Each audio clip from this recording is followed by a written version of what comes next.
G'day everybody, and welcome back for some more Space Engineers 2. And before I get into the survival stuff, I want to show off something that I think I can replicate. I think I've got what I need, and it's kind of funny. It's especially funny thanks to Keen fixing their whole game-breaking bugs that were in the hot fix yesterday. That meant I couldn't even record or edit anything from Space Engineers 2. So first off, I'm going to remove my down thrust. Because as we know, without down thrust, you can't go down. And we'll get rid of that one. And we'll get rid of this one. Then I'm going to add a proboscis. That should be long enough, I think. Let's weld this up.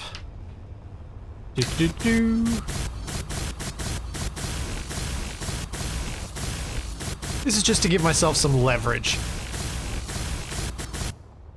Now, if I make this work, I'm going to absolutely give credit to the person who sent me how to do this. If I can't make this work, then I will, not give credit, largely so that they don't feel like they're blamed for it. I just gotta get down lower, which is hard to do when you don't have down thrust. There we go, that should hopefully be low enough. Maybe? Can I just tap it on the ground? I probably can just tap it on the ground. Yeah, there we go. Okay, so we smack this into the ground, and I am hands off right now. This is the dampeners sending me to space. This is what super dampeners does. This is the flight model. This is why I'm upset about the flight model. Because this is predicted behavior.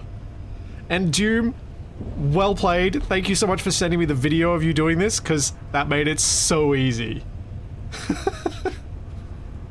So yeah, I'm going up. I can't stop going up because I don't have any down thrust. No, gravity schmavity. It doesn't matter. I should probably turn my weld my thrusters back up because yeah, I'm not actually going to be able to stop. Yeah, Doom, well played. Nice one. I love this. But if you turn off thrust overall, do you stop? No! I can't stop. This isn't thrust. This is because I think as long as dampeners are on, I have no gravity. But yeah, let's check what happens if I do turn all my thrusters off. Heck, let's just go power off. Okay, power off, we do start falling, gravity reasserts itself because the dampeners. Oh, that's an interesting test. Let's just quickly see if I'll get myself in position with the down thrusters this time. Let's see if turning the thrusters off but keeping the grid dampeners on is enough to allow me to float to space and be 0G and be anti-gravity thrusted. I'll need to get some decent altitude before I can do that though, otherwise I'm going to crash.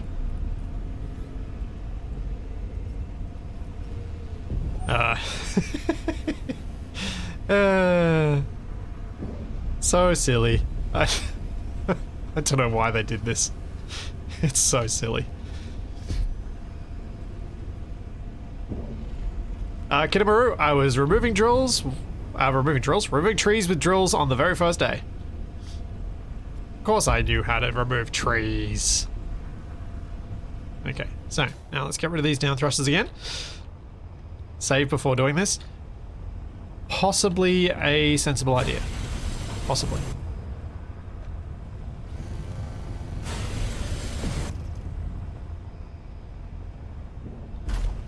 And let's rotate the camera so I can see how far my mouse is going.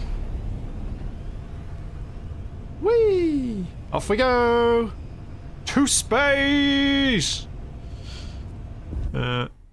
Save as. 3.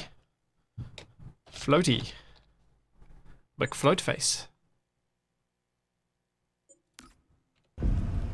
Okay, so we go up. I'll let myself get a bit of altitude before I start switching thrusters off. But yeah, as you can see, the thrusters aren't working. Like, they're not doing this. This is just happening. This is just, oh yeah, okay, we're just floating. Floating, floating, floating. Now, thrusters. Start by turning you guys off. Still floating?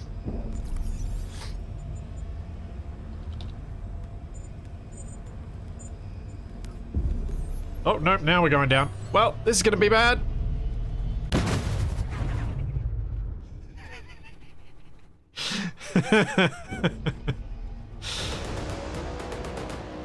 Where the heck? Oh, I'm up here. Right. Okay. Load. No, I don't want to save my current disaster before loading. Maybe leave only one side thrust on. Yeah, maybe. I think I think that's enough testing. Let's get on to actually playing the game. Once I turn my thrusters back on. Yeah, so this is intended behavior. At least it's very expected behavior based on how they decided to make thrusters be weird.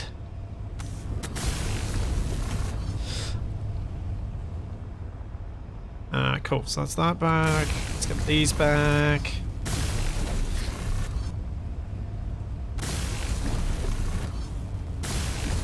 Yeah, okay, that's a good way to phrase it. The fall. It's how they designed it to behave. Also, I added a lot of gyros. Thanks, Tony. Thank you for 3 years. Thank you. And thank you, 30 Mile, for the Prime sub. I'll get rid of some of these gyros because I don't think I need that many gyros. I needed that to get enough leverage on the proboscis. Yeah, so for those of you who tried to play Space Engineers 2 yesterday, you probably couldn't. Because their not-fix broke everything. And then, yeah, they fixed it after about nearly a day being broken. But it's fixed, or it seems to be, because I couldn't even load this save before. And now I can, so that's good.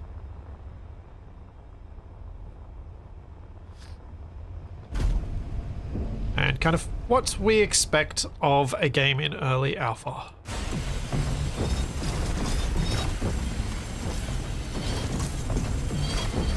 So yeah, there was there was a massive memory leak in the previous version.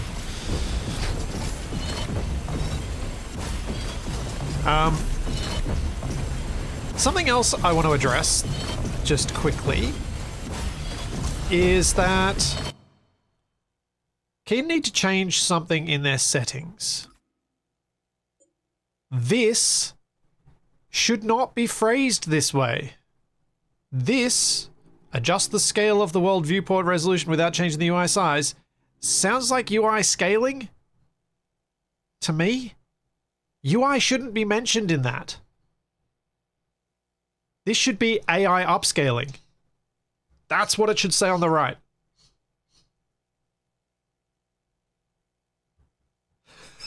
Just for clarity, that's why I missed that I am running with DLSS.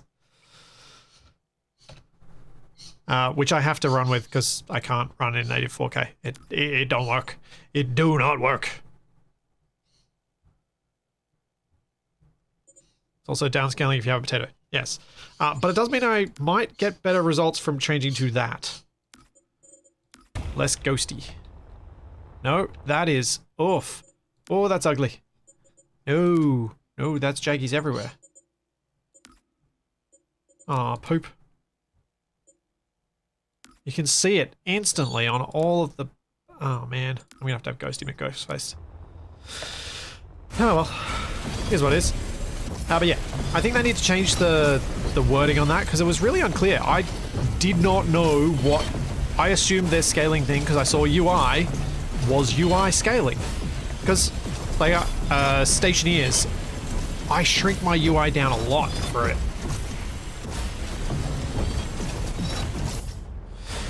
Yes, we do need a quiet tools mod. I might have a look this week about seeing if I can make a mod that manually replaces all of the audio and makes it quieter. Or at least the tool audio. But we'll have to see. I'm not sure if I can do it yet in any reasonable way. So this manufacturing facility I've now cleared out. I could now go and ransack it. Because I don't think I'm going to use this as my base. I want to make a base. I want to make a planet-side base too, even though it's inefficient. Even though it's, you know, means I'm going to have to be constantly flying back up and down to Validation Station. Which I'm deliberately saying that way. I do know it's called Validation. Thanks, Gadris. Thank you for the 100 bits. Thank you, Harley, for 11 months. Just got here in time to not miss anything. Yeah, you only missed me messing around with the physics and breaking things. The usual. I have looked in all of the things. Is there anything interesting elsewhere? No. Okay. Any useful components in things that I've left? I think I already took all the lead bars. I could try... Oh, okay. There's a smelter and a refinery. I should take those bits. Yes, that's right. That's right, that's right, that's right. Well, I guess I could technically make a catapult the way I made rotors. I guess I could also see... I haven't tried adding any of the mods to the game yet. We need more cargo. Oh, so I just went to press middle mouse on the cargo container. Oh man, this shuttle is just... it's not loving life. I just keep making it worse and worse.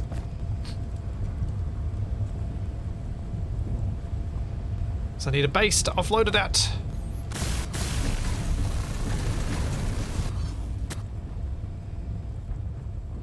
Oh, weird. Why are you highlighting there? Don't highlight this one. Highlight this one?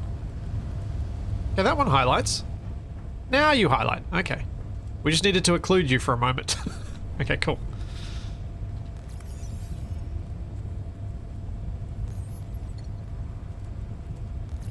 Huh. Ah, yep, I know what happened. I was like, hang on, why didn't I dump my welder? And then I realized the reason I didn't dump my welder is because the inventory on the ship was full. Wait, why do you... Oh, alright, I left a battery somewhere here. Let's get the gold thread, at the very least. Because I'm going to be wanting to make assemblers and stuff, so I may as well grab all the bits for them. My GPU is a 3090. Possibly one of my most... Actually, probably my two best PC part purchases in terms of how long they functioned well enough to do all the things I needed to do with them are my 3090, which I bought right at the beginning of the first COVID lockdown here in Australia. And so that's 2020, which means it's 5 years old and it's still going pretty strong. And my 1080 before that, because I went from 1080 to 3090. As stupidly expensive as both felt at the time I bought them, they actually kind of worked out. Inventory full.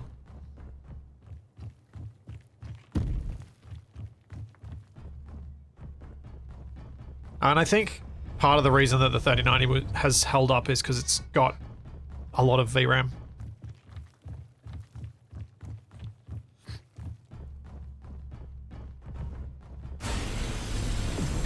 How's your RAM usage been since the latest patch? Well, the game hasn't crashed, so I'm going to just assume okay. It's fine. It must be fine, because if it wasn't, the game would have crashed. Because, yeah, yesterday, the memory leak was making... My PC was using... Space Engineers was using up about 300 megabyte, an additional 300 megabytes per second of RAM. So, you know, levels that would make... Ooh, lead. Oh, interesting. Even though there are power modules in this, once it gets down to build state, you can't take them out.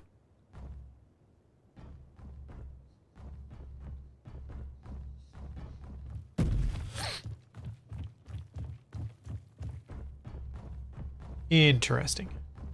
I think that's probably most of the good stuff, so let's head on since my inventory is full anyway.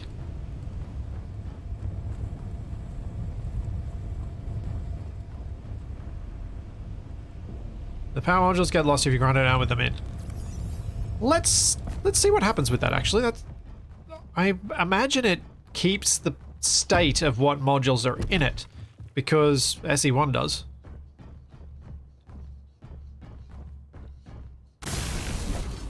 I apparently did drop off components, even though I didn't notice it. So I need motherboard and lead. No, motherboard, lead, and wire.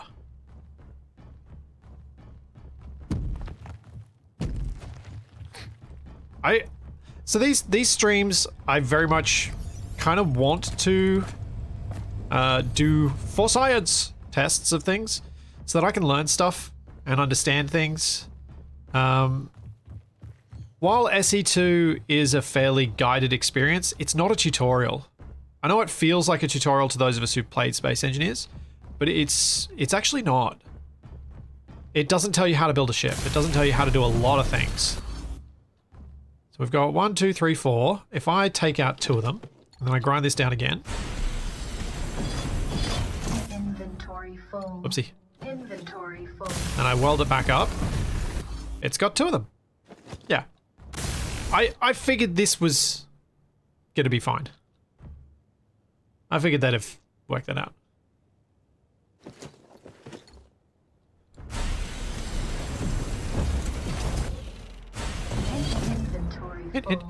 Inventory full. I don't think I'm going to stop having fun saying that. Alrighty. So I think what I'm going to do is I'm going to go to space and go to Velation Station. I'm also going to try a couple of things with clearing my colonization progress thingy. Oh, in fact, I should probably do that while I'm down here. So let's go back over this way towards the mining camp. One suggestion from people about clearing the objective was to put ice into a container, because it does specify cargo container, and I definitely put my ice directly into the O2H2 gen. My suspicion is it was that specific cargo container, but it's possible it's just a cargo container. And so if I build a new one and put 2,000 kilos of ice in it, maybe it'll clear this objective. The other thing is, I found a keyboard that lets me do the debug keybind. So I can finally do it. It's still a silly keybind. But I can do it now.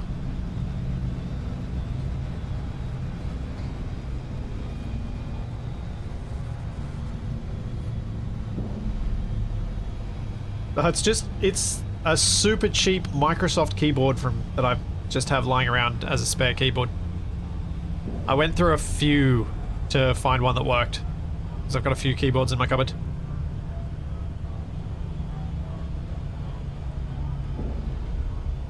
If you turn your dampeners off, Tony, you shouldn't need more than 2,000 kilos of ice to get to the station. But again, no one tells you that. The issue with dev mode is that unless your keyboard allows you to have 6 keyboard inputs at once, it will not open the debug menu. And I think it's I think it's very silly that Keen have blocked access to giving the player creative mode tools in a game that's in alpha, so he's going to have bugs that you need to work around.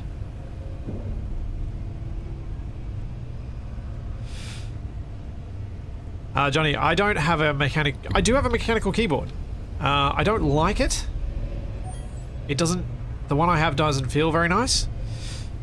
The reason I don't generally use a mechanical keyboard is that I use an ergonomic keyboard. And I don't like the ergonomic keyboards that I can get that are mechanical.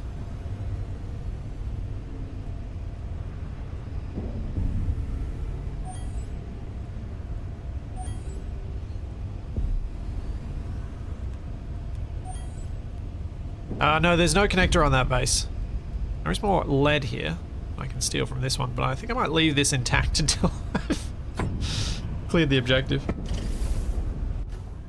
Okay, so we need to build a cargo container. Big enough for the ice. Might even need to build 2 of them. Because I need enough space to clear my inventory as well.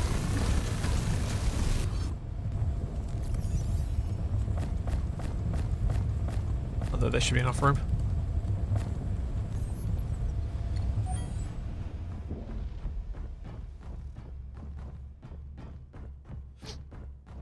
I switched to an ergonomic keyboard. Whoa, cool shadow. Look at my head shadow. Look at it. Look at it. Look at it. I am Skullman.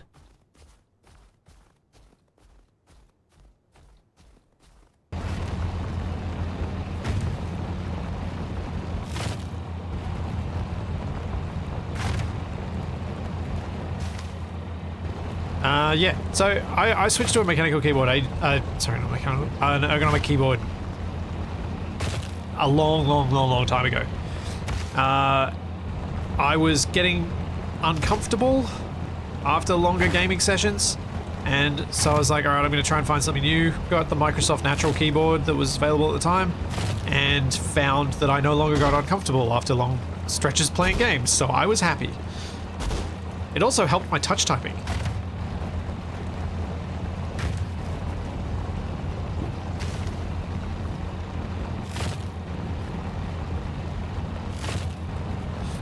Because of a big split, I do actually split the letters properly between my 2 hands.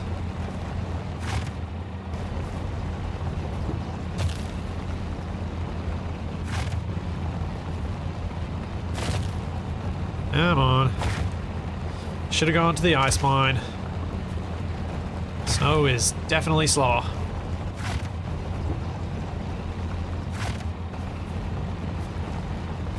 Thanks, Vesic. Thank you for the Prime sub.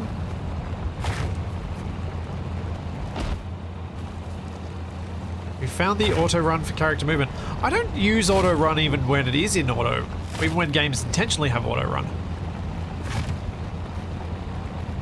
I'll use toggle for crouch, but I never use toggle for run. I don't know why. I don't have any good reason.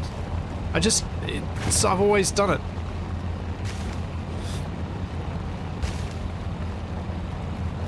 So I use my number pad a lot.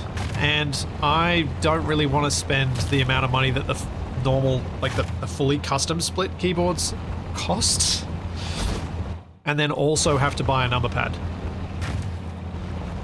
So I've just stuck with the Microsoft Natural keyboards, and I bought one just before Microsoft stopped manufacturing them. It's the layout I'm really happy with. Makes sense. Crouch is a yes/no, run is a short sprint. Yeah, I think that's often why I've done it. Okay, that's enough ice. Let's see if anything happens. Now I'm going to do it near the marker, just so that we don't have any doubt. It says to refuel the ship over here, so let's go over there and do it. Uh oh. Oh, that's bad. Crunch.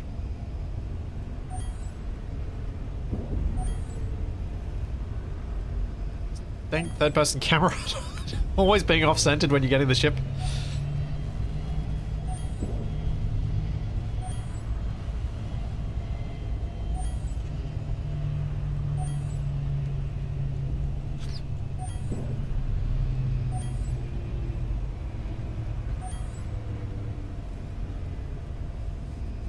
Do. I haven't tried out the Logitech equivalent of the natural layout, but I didn't pick it because it didn't look as nice. The layout wasn't as smooth, from what I remember. And Microsoft, despite modern feelings on Windows, which I share, Microsoft actually have made very good hardware over the years. Yeah, as suspected, it is from that specific spot. So let's see if I can get this menu up.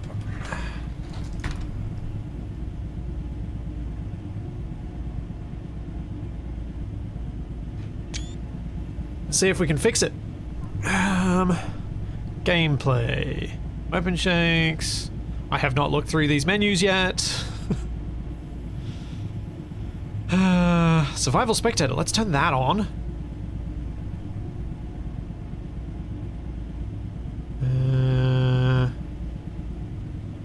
Okay. Where might it be?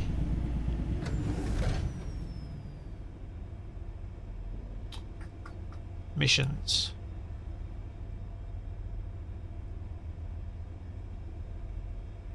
Display on HUD. Oh, I can display minimal. What does that do? I don't see anything. Objectives. We are at Objective 5, prepare the ship. Save mission, play mission. Turn on survival and play mission. Edit mission? Don't think any of those are going to do what I want. State active. Completed. Hey, there we go. Woohoo! It's cleared! Finally! Yes!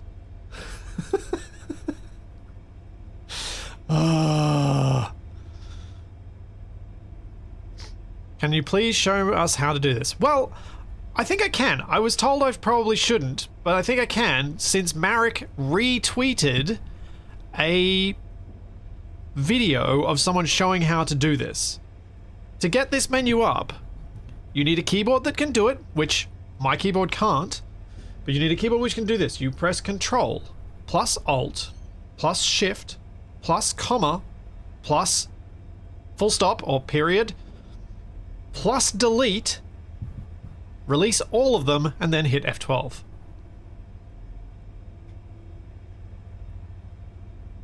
Yeah. Anyone want a dumb keybind? That's a dumb keybind.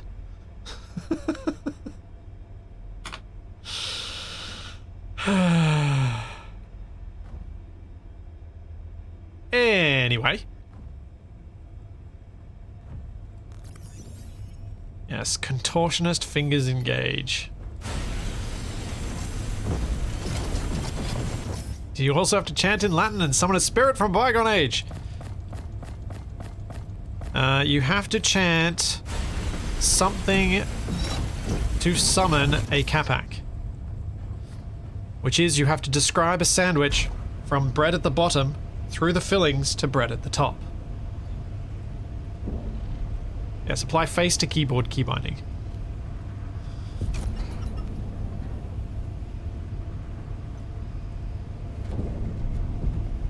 Oh yeah, and then take a Steam screenshot. Because we all love having random nonsense Steam screenshots. Now,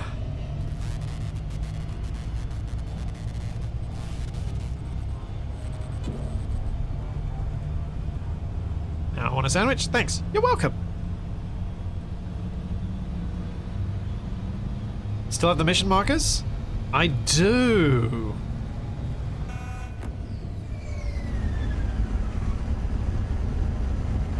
Okay, that didn't sound like a good sound. What made that sound?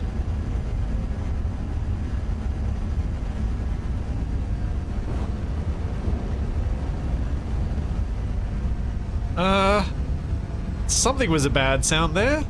It was like a brrr.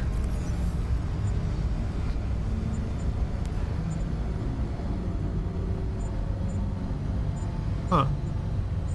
When groups are selected, they need to have a highlight. Just like they are when a block is selected, a group is selected, it needs to have a highlight. Unless I look up here, I can't tell that I've got that selected.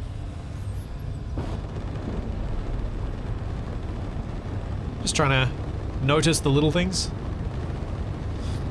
I really need to write these down so I can make like feedback posts and send Keen the bugs. Maybe a big rig-headed eBay? I hope not. The streets around here are small.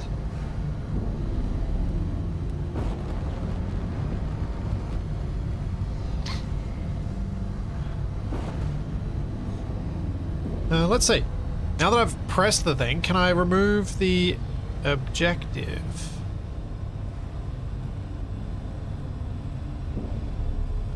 The refuel ship and the thing. Doesn't look like it. Is there? Current areas? Area mining camp? Something else just opened. Editable. Update area? Remove area. I don't think I should be removing area, but I feel like that might get rid of the marker.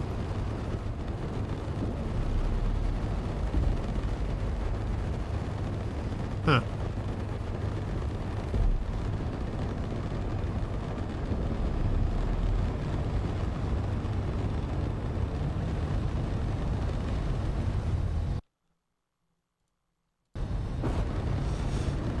Are they just POI markers? They are POI markers. That are there because of a mission, and I don't know how to get rid of them.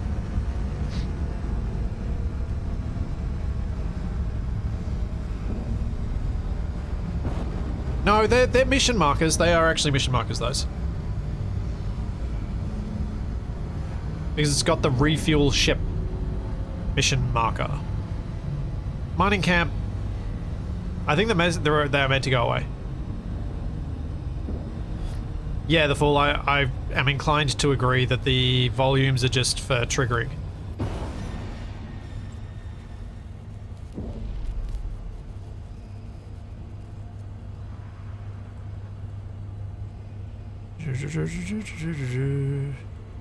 Ah, stop rolling. Still gotta get used to the way that the mouse control works, because so often when I start rolling or when I've crashed like I did just there, the mouse is detected as having moved off center even though it hasn't. It's the grid that's moved off the mouse, and the grid moving off the mouse shouldn't impact it, but it does.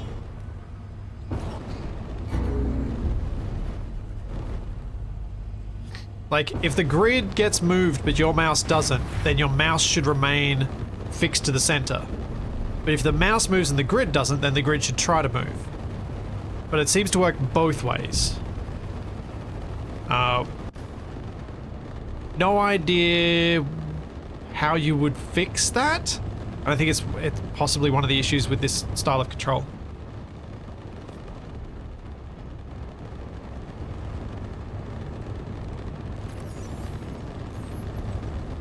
But, you know. It's just going to take some getting used to, I think.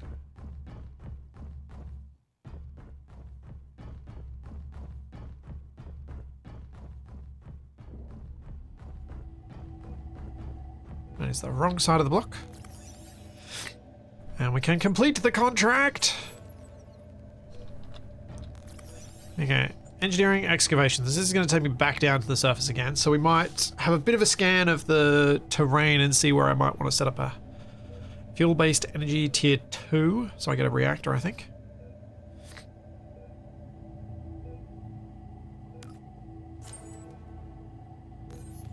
Alrighty, we can do that.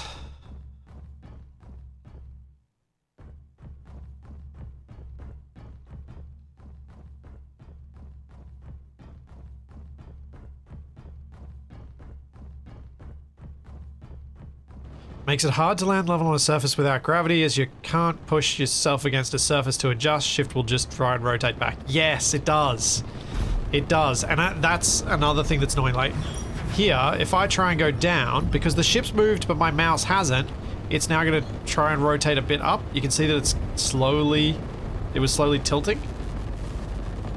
And that's because my mouse, as you can see over here, is still down. My gyro strength isn't enough to rotate me as part of the problem.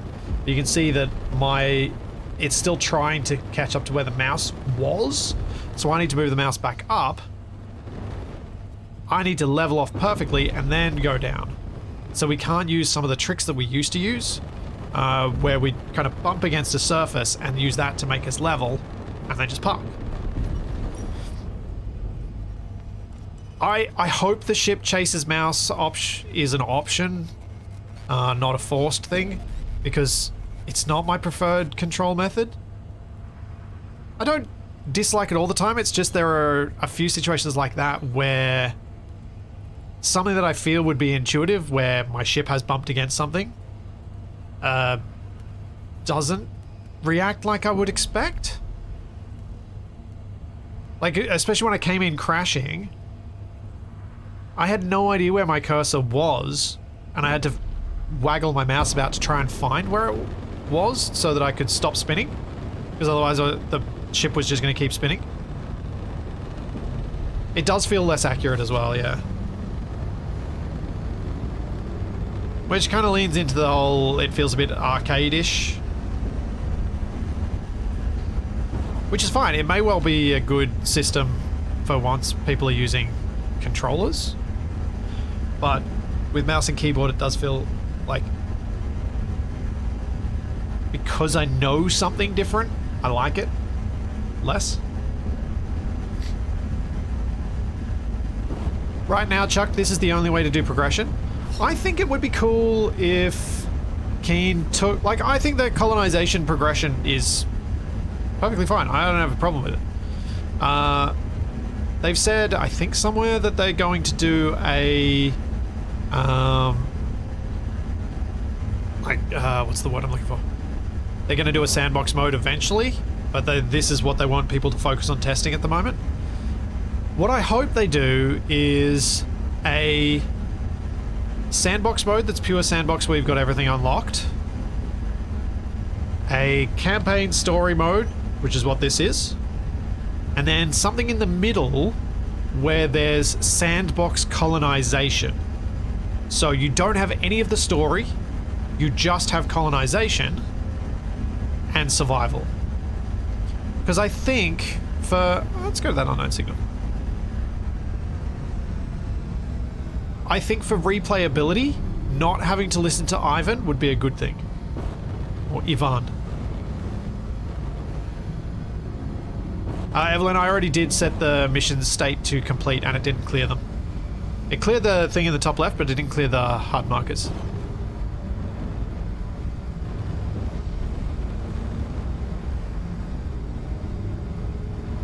I mean, the more I think about it, the more I'm convinced that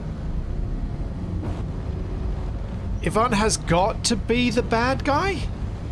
Because they're setting it up for red versus blue, because that's what all of the SE1 screenshot things were. They were red team versus blue team.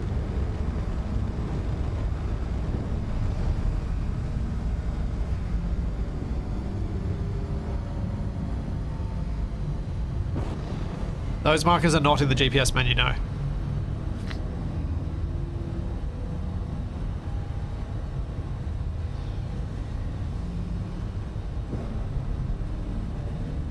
And so, well, the bad guy is all about perspective, TLP. If you're the protagonist, you're the good guy in your own story. Also, I don't care if Ivan is the good guy. He's not. He wanted to just throw away the lives of the colonists and be a little whinging pain in the butt.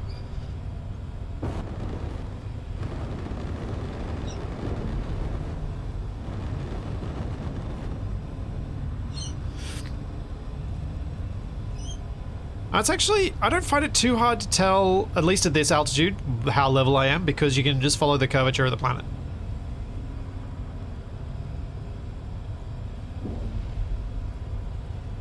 Also, as long as I stay below 70 kilometers an hour, I'm fine.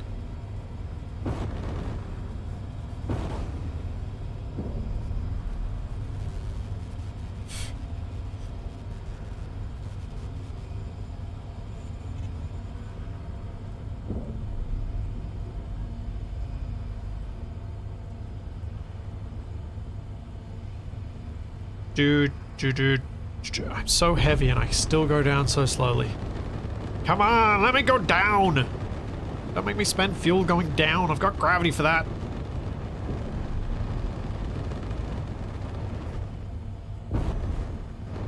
It's gonna be one of my bugbears.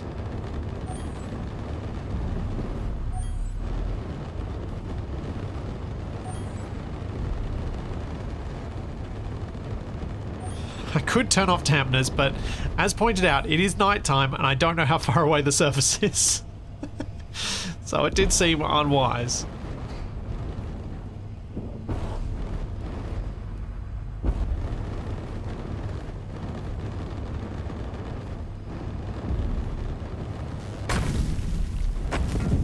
Close enough.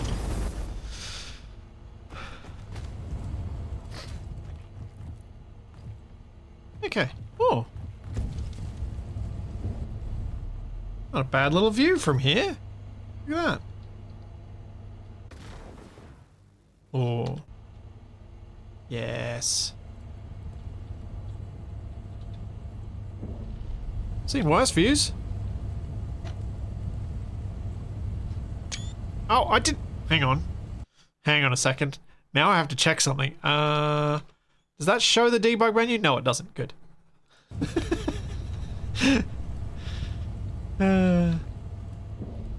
So that is a red dwarf. I think that's what they said it was. Which is a not quite star gas giant. Brown dwarf? Is it brown? Yeah, brown dwarf. That's the one. I knew there was a color in it. I knew it was a dwarf. Delphos, I think they called it.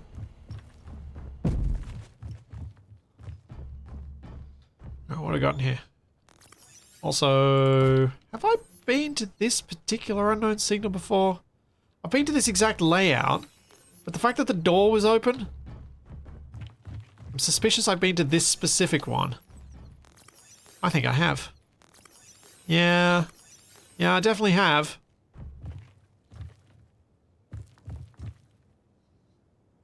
Oops. Yeah, I could probably grind off the antenna, that would help.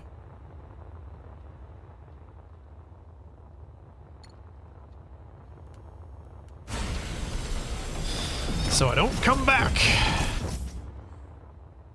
Where's its battery? Ah, it's got a regular battery. Keep its battery. I'll take your glass though. Thank you very much. Inventory full. Inventory full.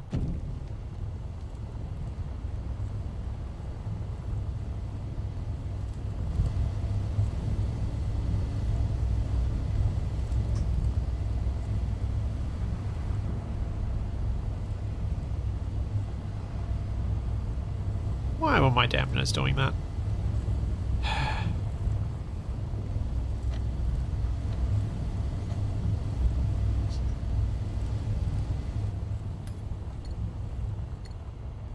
Do you know what? Super dampness is going to become the new plane parts. I'm just going to blame it. Mentally, I'm just going to blame it for everything that goes wrong.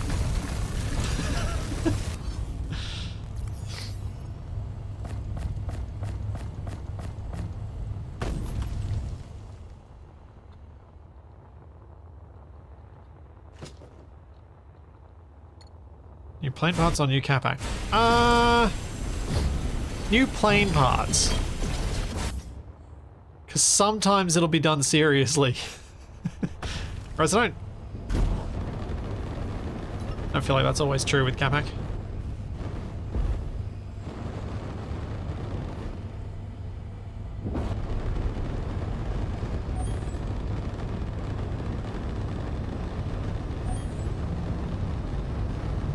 zoom, zoom. Low level flying without instruments at night. This can only go well.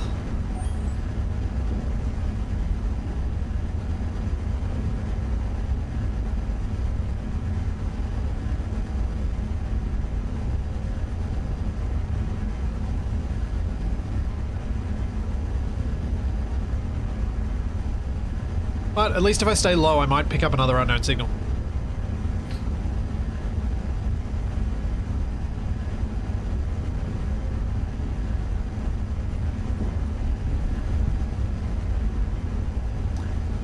Vortex Boss, I don't usually stream on YouTube, no. I recently did a highly scientific, totally not anecdote being used as science, but I did a poll over on my Discord, and it turns out that if I assume that the Discord sample was a representative sample of people who watch me on Twitch, half of you would go and watch me on YouTube, which means my average viewership on Twitch would go down so much that it would be very bad. So unfortunately, I kind of am stuck. Thank you, Justin. Thank you so much for 46 months at tier 3. Thank you. And I mean, it was a big enough sample. Like, it was nearly 300 people responded to the poll. So it's like, ooh. There are aspects of YouTube I prefer, and that's why I was asking the question. And I do probably most days have the upload bandwidth to upload to both and upload to YouTube in 1440p. And the 4070 that is in my stream rig should be able to handle both streams happening at once. But if I do that, a rather useful little bonus income stream will disappear, which is I probably won't ever get another sponsored stream, which sucks, because I would like to do it for you guys, but it's like that. Those sponsored things, the money I get from those, I usually, if I can, put it aside for like hardware upgrades down the line.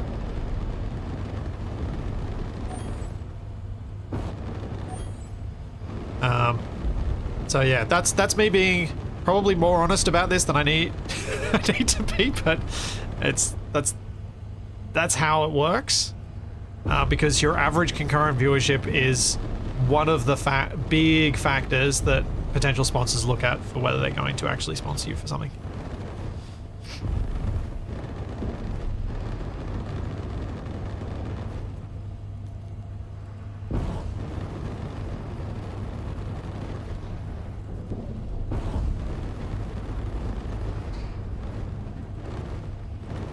Yeah, I would prefer to be honest. That's why I try to be, because something I learned as a teenager from not being honest, it's so much work. You can't keep up with the sorts of lies you do when you're a teenager. When you get older, it's just not worth it. Oh, turbine blades. I will take you. Ooh, magnesium. More magnesium. Some construction components. Med kit. Thanks, Dan Round. Thank you for the prime sub.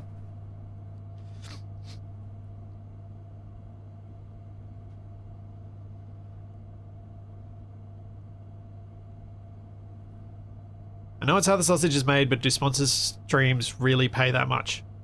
They pay enough that it matters. I'll put it this way. When I was working for the university, doing teaching for about I think I was getting paid for a day a week.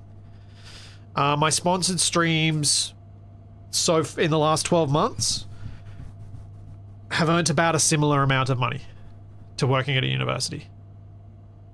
That university paid very poorly, but it still was about the same. It makes a difference.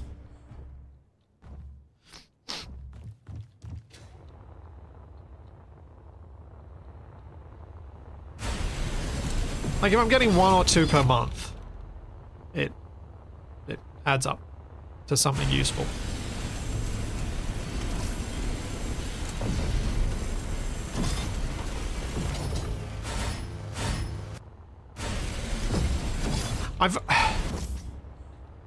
I've often thought about being completely transparent about how much I get from a sponsored stream. But I'm not sure if I'm allowed to be. I can't remember if any of the contracts stipulated that I'm not supposed to say. I think they did, so that's why I'm being cagey about it. Oh, more magnesium. I might as well take the ice. Extra fuel. Thanks, Ghost Prime. Thank you for the raid. Hope you had a good stream.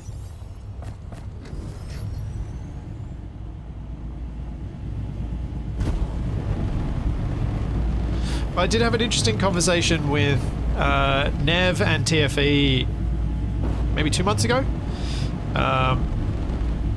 where we were talking about sponsored streams and that side of things, and I asked them what they thought I got paid, because I was trying to figure out whether I quote enough or not. And the amount that they assumed was double what I actually was getting. I was like, oh, I might be undercharging. I might need to set my rates higher.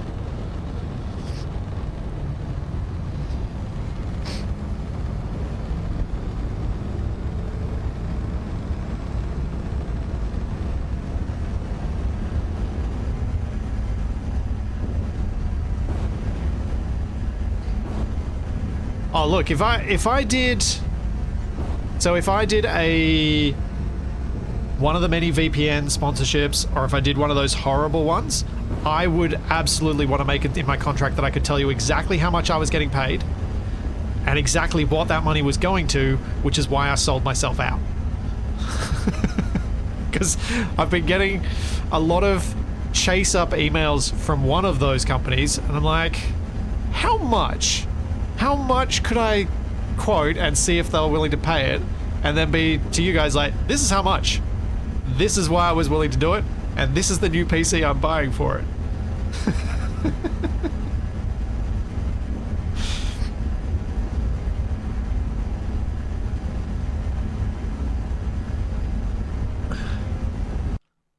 Ah, don't do that.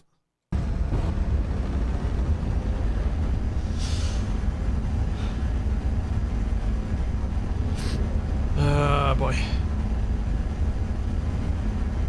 But like, if I was watching someone who was a content creator and they were like, yeah, this is what I got paid for this, I'd be like, yeah, fair enough. Okay. But no way am I don't think any amount of money would make me do anything for Mortine. Except unless it was the real Mortine, not the Mortine Sunlight Heroes. There we go. That's vague enough, but still specific for those who know. Mortine being a brand of insecticide.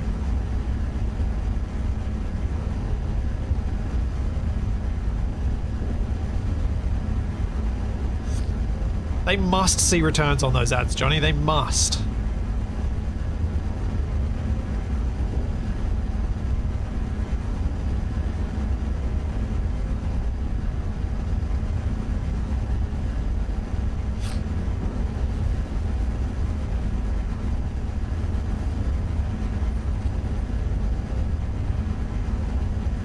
Yeah, me too, sir. I watch a guy who runs 3 minutes of ads an hour and states he gets $1,000 a month from them.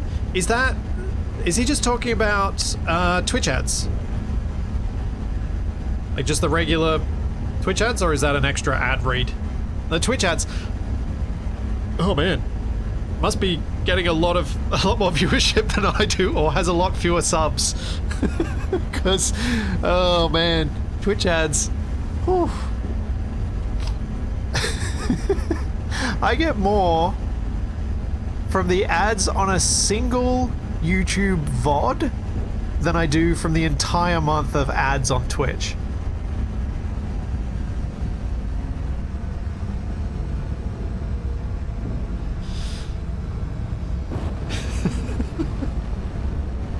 It's just like, what? Twitch ads. You're so bad. Still have to run the ads so that people don't get pre-rolls and people don't, and also recently, so that people don't get ads when they have to refresh the stream because chat's crapped out.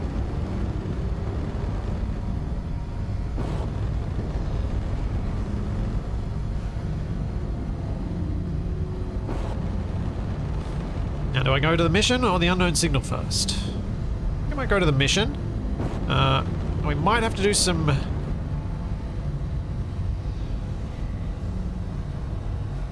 ship redesign, though. I'm kind of I want to wait till daytime. I don't know how long the days are.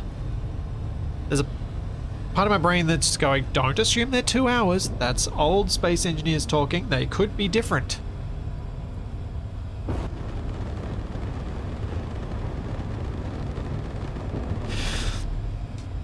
Daz. Odd question, is there a difference in revenue to you for people who watch YouTube with ads and those with premium? On the Splitsy channel, yes. On the Flipsy channel, no. Or the other way around. Maybe it was the other way around. I can't remember. I looked into this recently, and one of the channels, it was about the same, and one of the channels, premium was better for me. And, you know, I pay for premium. I would say it's better for you as the viewer too, if it's within your budget.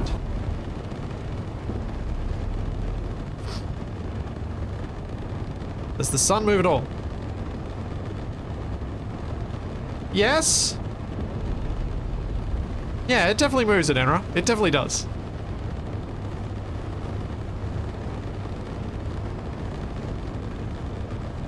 You're making me doubt myself. Enra, what are you doing to me? Because it's you asking, I'm like, wait, huh? No, because I've had nighttime and daytime at places. And because it's space engineers, I assume the sun is moving, not me, because it's an anthropocentric solar system.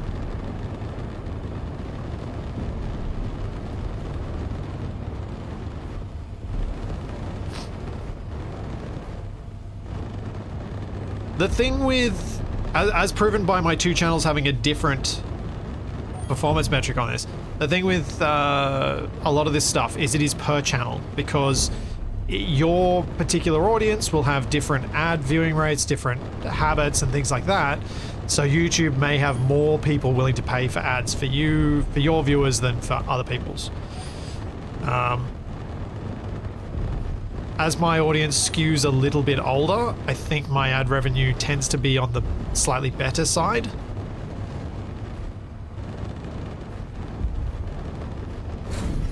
Oh, crunch.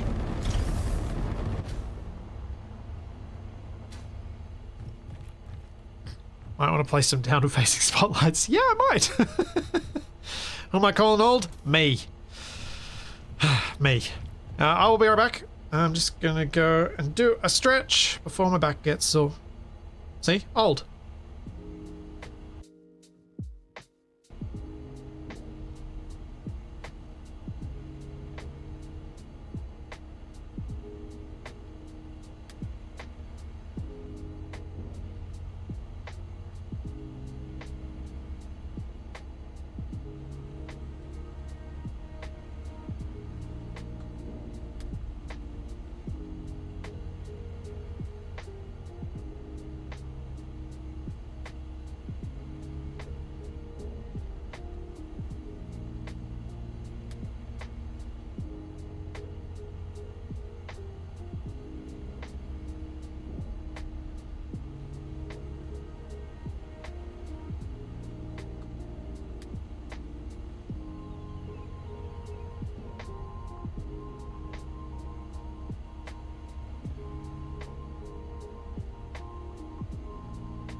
Yes, chat, it is 20 meters per second under which you take no damage, which is also 72 kilometers an hour, which is also something like 46 bananas per dishwasher cycle.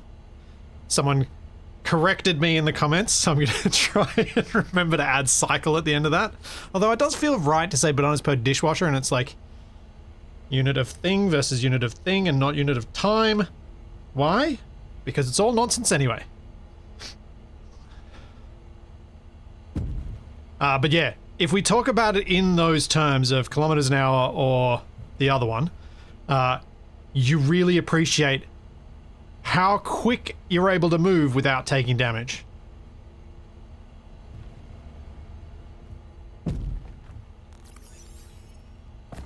And it's fast. And for the character, I don't mind it. Because it's your low speed jetpack and, you know, it's just annoying when you die from your jetpack as a general rule. But for the ships, I think for me, my sweet spot on that, and I do think that their concept of having a safe speed is not a bad one as a concept. It's just the implementation of it as a 20 meters per second thing is just too high. What I think would be better would be something around 5 or 6 for grids and 20 for characters, or just low speed jetpack in general. I think that would be a pretty good balance between the two.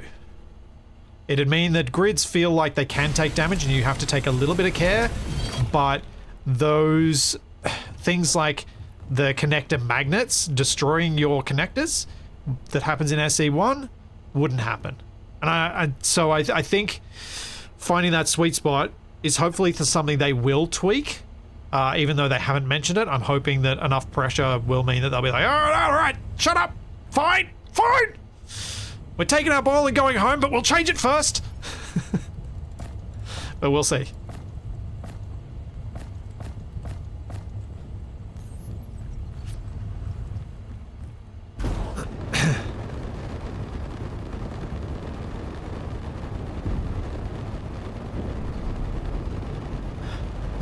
Now, I was going to do something.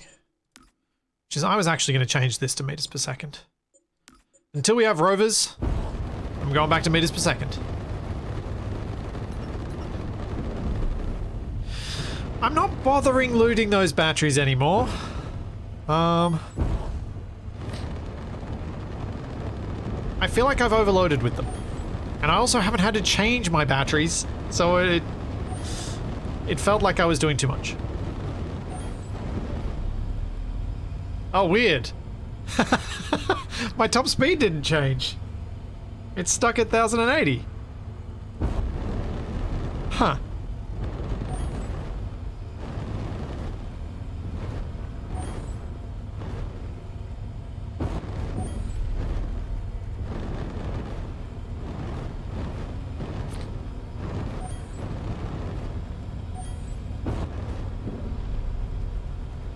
Yeah, I don't see any reason why grids and characters can't have different safe top speeds.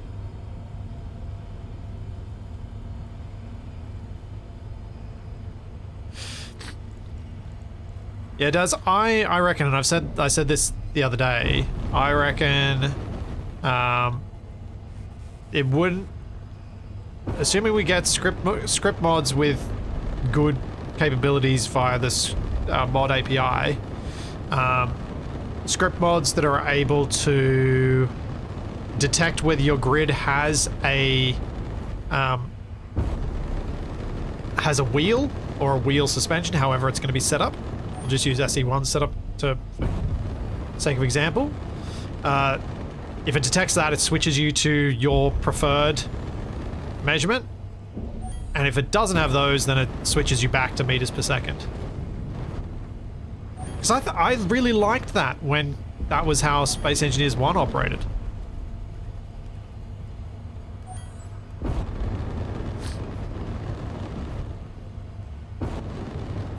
Nuki World, The needing downward thrust in atmosphere is never gonna not annoy me. But the more I think about it, the more I'm like... A good way to think about Space Engineers 2 for me is that it's Empyrean but better, not Space Engineers but worse.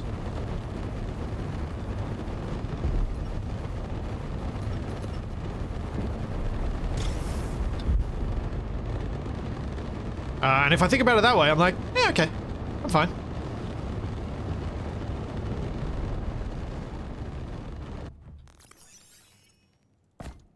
Yeah, so I'll grab this ice. Man, those thrusters are noisy.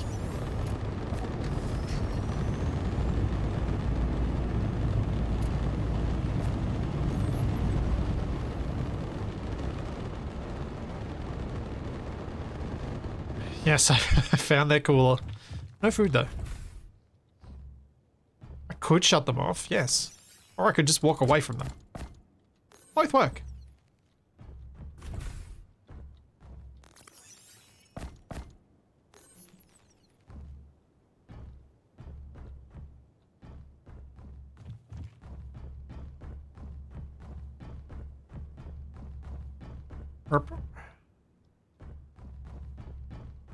Why do I get the feeling my inventory is going to be full by the time I get to this objective?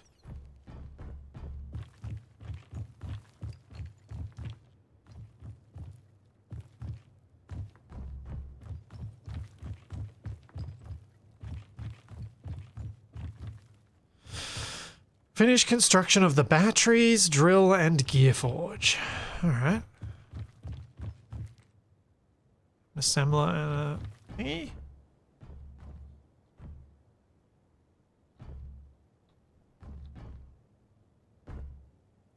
Okay, where are the batteries? Down there.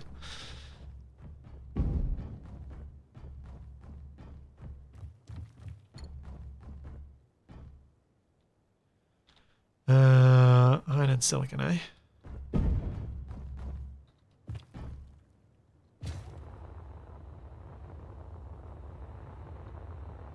So, the 20 meters per second, like, that feels like it could hurt. So maybe like a compromise where people are like, but even 20 meters a second in your suit is still hard. Like, that's still fast to hit. Maybe that is never fast enough to kill you, but is enough to take like 20% of your health. So it does hurt when you go that fast into something, but it doesn't kill you. Because with player damage, I imagine they can tweak it and balance it more finely like that.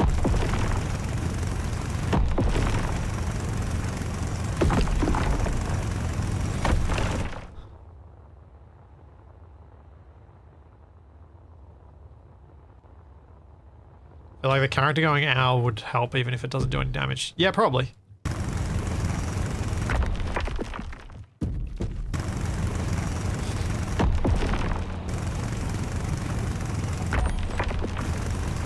But instant death to that 20 meters per second, it's not a very fun way to play.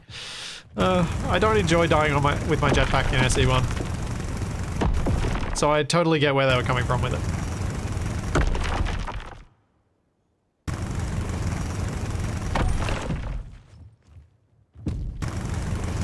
Try walking into a glass door at normal walking speeds. It hurts. Accurate. Last time I ran into a glass door was when I was like 8, I think. And it was quite literally a running into the glass door. Like I did the full bird thing of going splat into the door and then falling to the ground.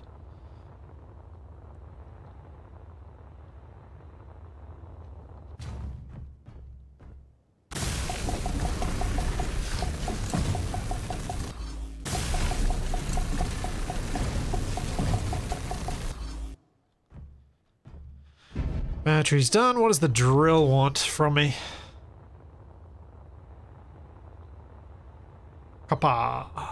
And compressors. I picked up compressors. Not enough of them. There must be more. There are. I was right.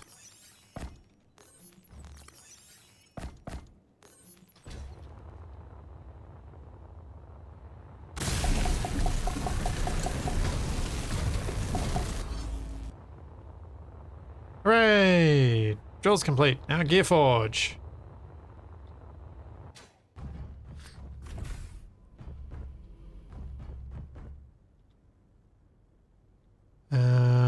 Motor.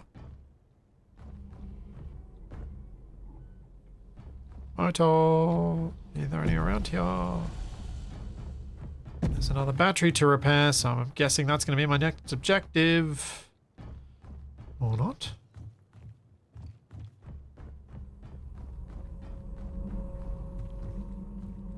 Huh.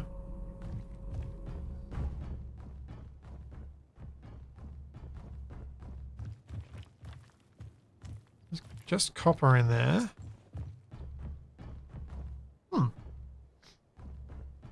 Most of these missions have actually given you all the bits. Guess I'll have to go back out to my ship and get some.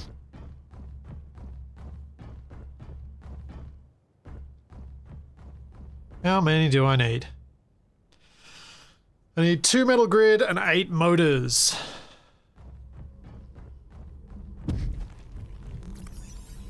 Let's just check. Is there anything on this grid that has stuff? So there is a crate, a locker. Where was the locker? A locker with more of those bits. This one? Yeah. We'll take those. Dong, dong. The Balrog awakens.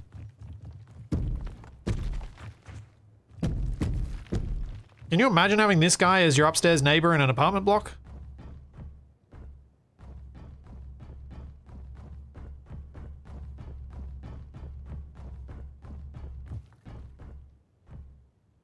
It's not a space engineer, it's a Doom Marine.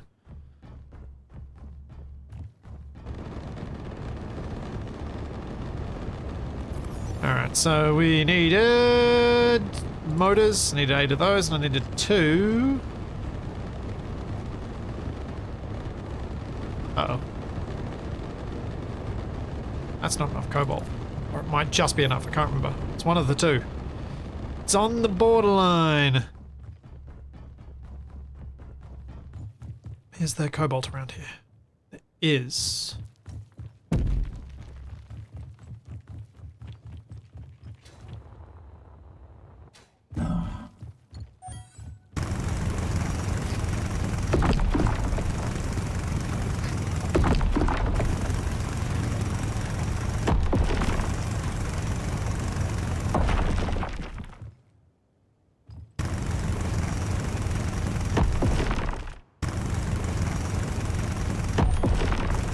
Feels like those spacesuit or diving suit scenes from KOTOR.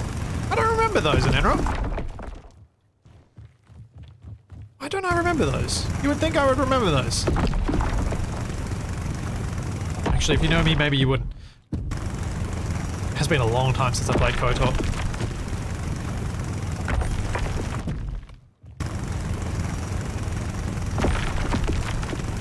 Yeah, the distances you have to travel for these missions is not ideal.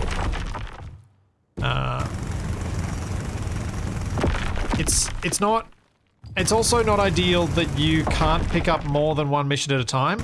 I get why though, with the way that the mission objectives, the rewards, sorry, change depending on whether you've already completed one or not. But the fact you can only pick up one at a time means you have to do the traversal for every single mission, which is not ideal.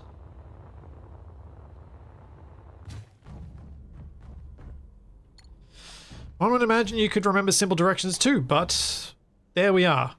Where is there? Oh, I'm out of iron.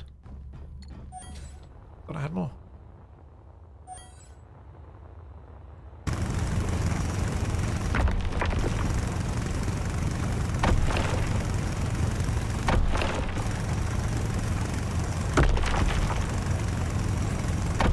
The rewards changing? I don't inherently think the rewards changing is a bad thing. It ensures that you can do them in whichever order you like. That's not bad.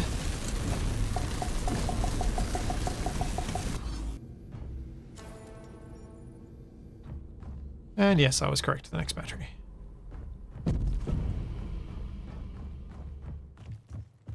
Wouldn't matter if we told you where, you wouldn't find it again. Correct.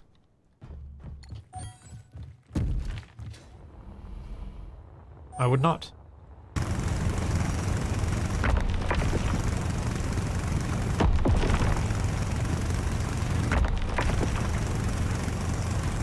Yeah, I think one of the things that a lot of people are feeling, and I get why, but I think it's more about expectation setting than it is about what's good or bad. So Immortal saying, honestly, I just want to land on a planet, work myself up a base, craft an atmospheric ship, and work myself up to a hydrogen ship, not having a hydrogen ship within 10 minutes. I completely get where you're coming from, and that's the gameplay that I enjoy. And I think coming into this with a mindset of wanting that progression path that we are familiar with from Space Engineers is reasonable, but I don't think it's what their intent is. And if we look at what their intent is, it seems to be for you to see the whole system as your progression, and that a planet is just a small stepping stone. I suspect that I will play with mods that make it back to the planet is the progression, not the system. Because I've played thousands of hours on planets in Space Engineers and have never really cared all that much about leaving. Just look at what Shaq and I are doing on Sundays on Agaris. We've got no plans to leave at all, and we are having an absolute ball.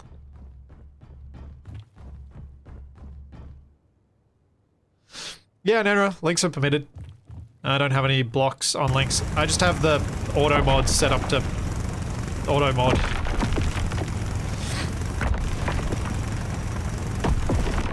So some Latin got blocked earlier, which I had to manually approve.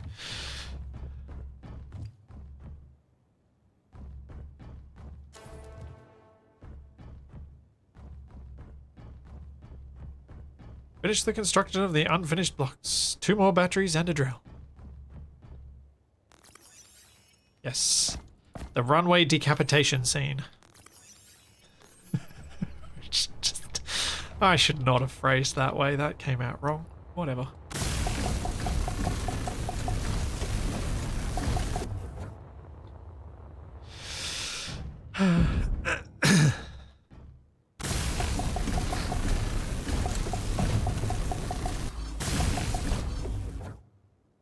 Oh.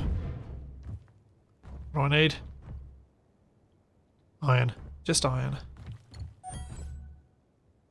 The nearest is 100 meters back. Wait. Unless there's some steel plate that I can steal from here, which I can.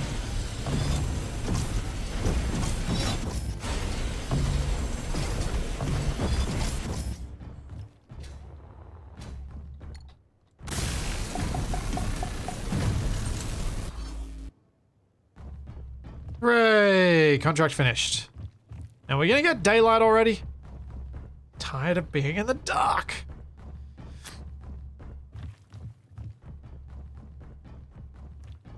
I want to hunt for a location to make my own one of these sorts of bases, where I can build with tiny little blocks.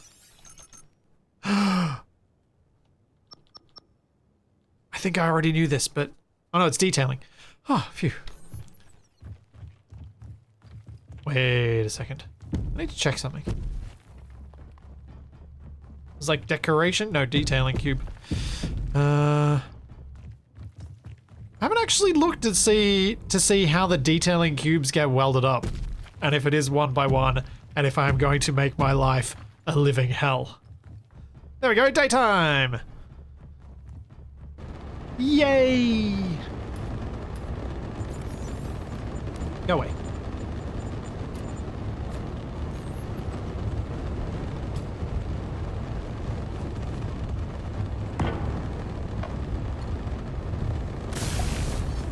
Oh boy.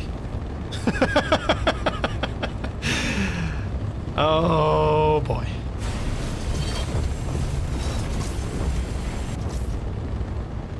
Oh boy, oh boy, oh boy.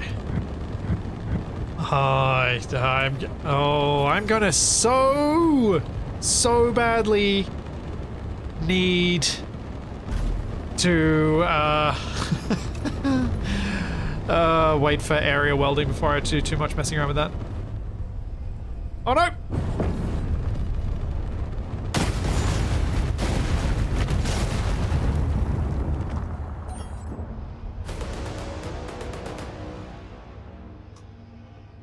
Huh. Well, that wasn't ideal.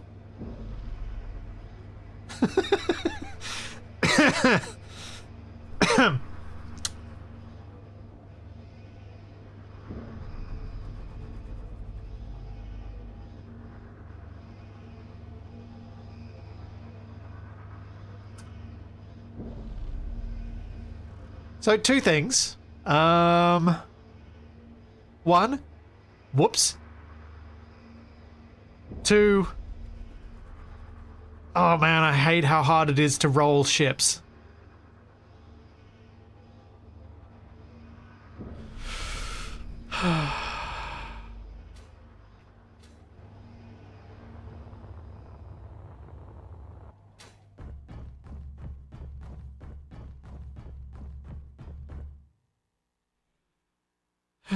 Yeah, SE1 flight, that would have happened differently. I would have smashed stuff as I hit going up, and that would have been the end of it. But SE2, I hit, I fall, my mouse cursor is no longer where it should be. The ship keeps trying to roll and keeps fighting me, trying to bring it back, and over I go.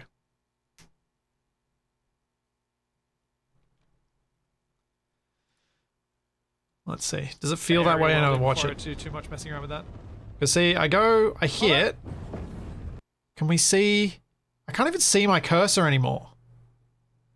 So the game is detecting my cursor as somewhere miles off, and it keeps fighting me. So I'm trying to correct this, but it just keeps getting further and further and further. And smash.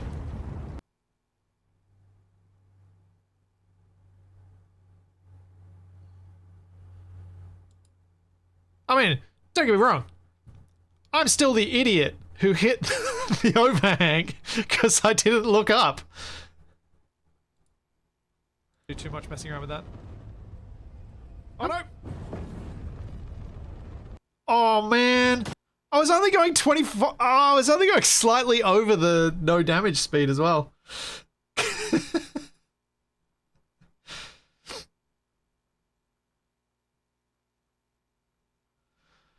Oh boy. Right. So. Just checking something.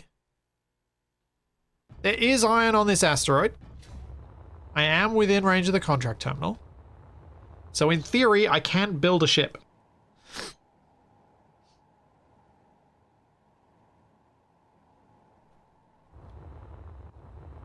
There is not much iron though. Never managed to drop anything off at this little platform here. Now I wish I didn't have this platform, because if I didn't have that survival kit, it would have rushed straight to the start. I would have had to reload the game. But now I'm torn, because now I'm like, well, it's my own stupid fault. Do I have to... I gotta play it as lies, right? Right? Yeah. I gotta. Aw, man! Curse you...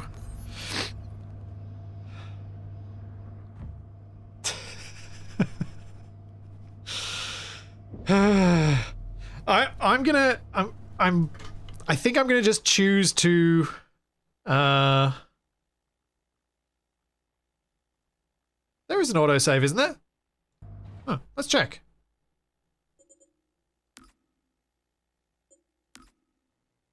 I thought that was an autosave.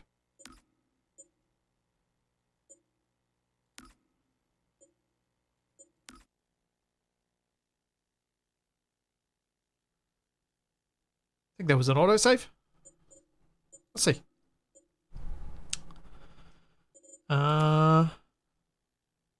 No. Yes. But they're backup saves. Because it's already auto-saved with me having respawned. Publish to workshop. Duplicate save. Advanced settings. Manage mods. What are my advanced settings? Uh-oh. There we go. Load backup. So yeah, there are backups. 1, 2, 3, 4, 5. They got the same backup system as you do in SE. Which is good.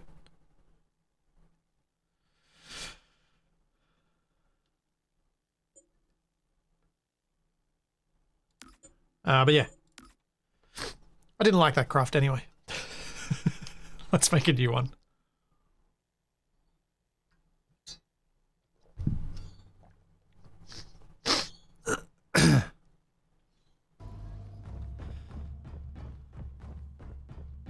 do. Okay, so we know that I'm going ahead, but just because... Oh, actually, if I ask it this way, no one will care, because it'll be... Oops, no way. Why do I own this platform? Why did I get ownership of this platform? Weird. Anyway.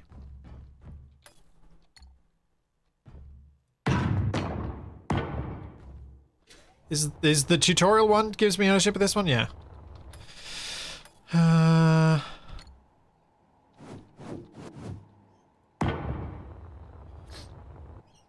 I want to build with this time.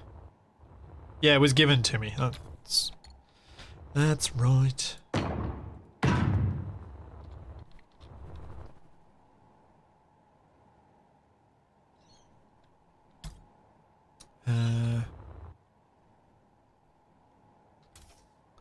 Why is my brain no wacky?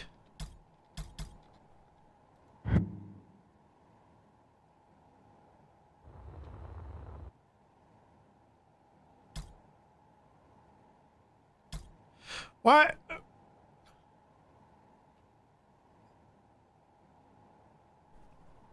Why is my symmetry not working?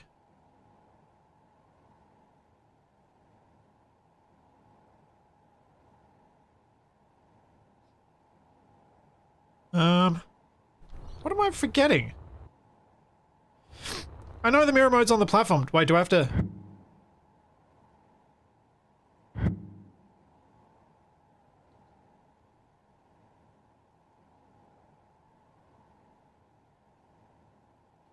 Yeah, I'm trying to undo the mirror that's here and place a new mirror, and it's not working. I know it's part of the grid. I did that on purpose. I'm trying to fix the mirror location. I can't remember how it happens. Because it's not, because what I pressed that I thought worked isn't working. Huh?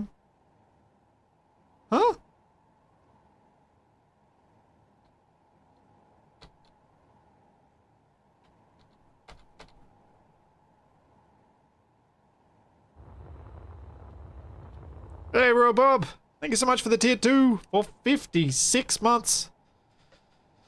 How's it going today? Well, I just destroyed my whole ship, so it's delightful. Also, floaty.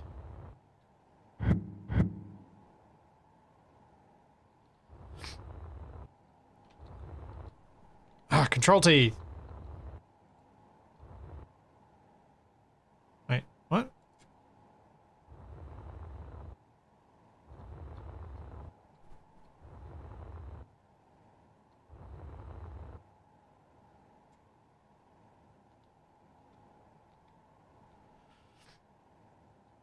Okay, got rid of that one. Oh no! Oh no! Can't get rid of the blue one.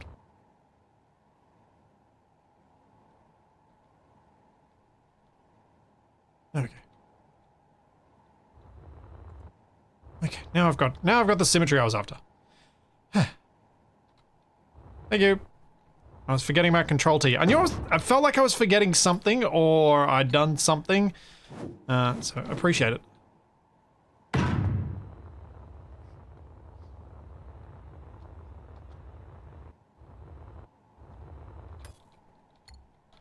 Do do do do do. Let's make our new ship.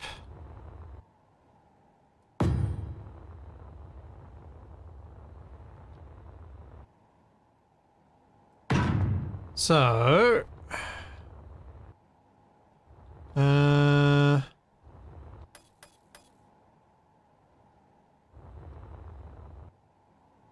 think I might, actually, I'm going to make something really simple. Because what I'd like to do is actually work on a base and not another ship that's probably going to get destroyed. So we'll go real simple. Cockpit. Oi. Let me place you. Thank you.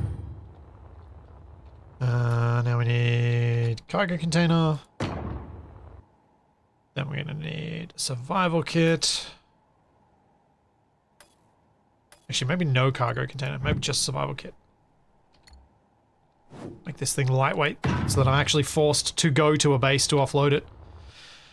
And then we need one of these. Actually, no. Let's go straight to a big thruster. Alright, keep my scale nice and small.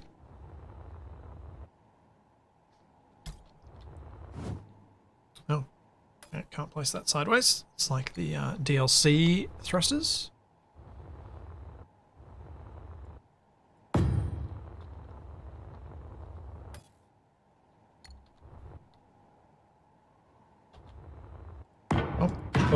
Up. That'll be alright.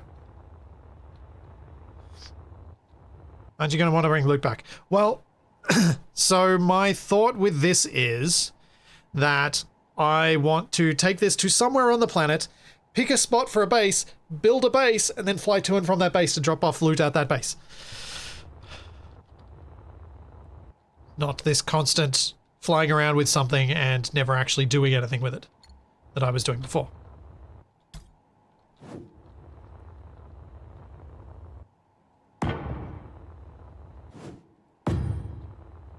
Because that wasn't good.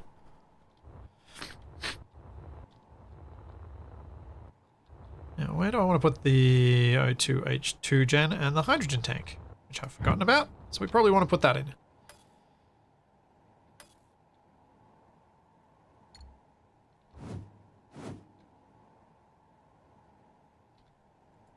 Keep forgetting that I need to turn off symmetry mode for when I'm doing stuff in the midline.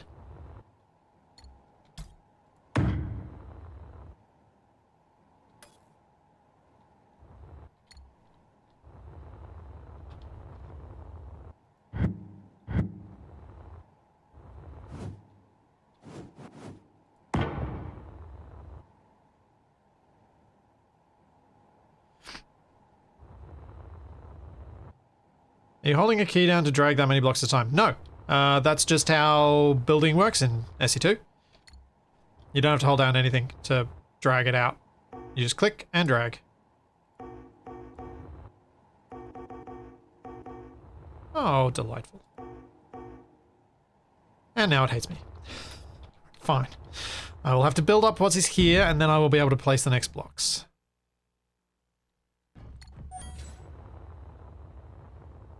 All the tools that are available to you in creative mode are available to you in the blueprint construction mode.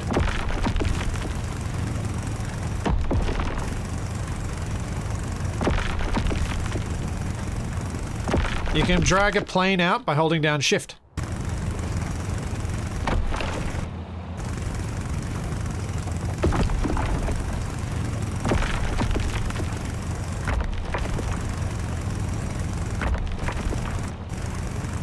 So it's basically, it's like SE1, except you don't have to hold down control to do the initial draw out a line modifier.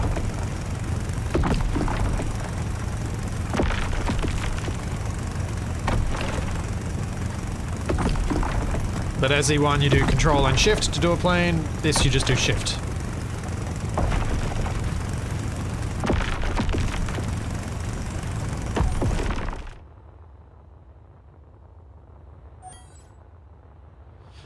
The cargo on this will be the survival kit.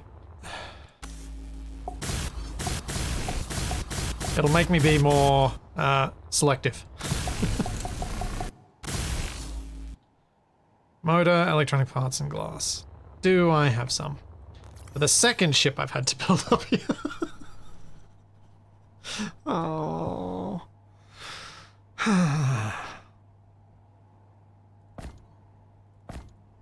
Inventory full.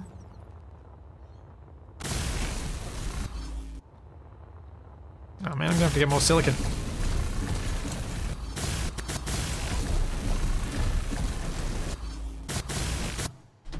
I am fine with the components and building thing. I just really want build planner or inventory shortcuts. I should really stop saying build planner because that'll only make sense to people who've played SE.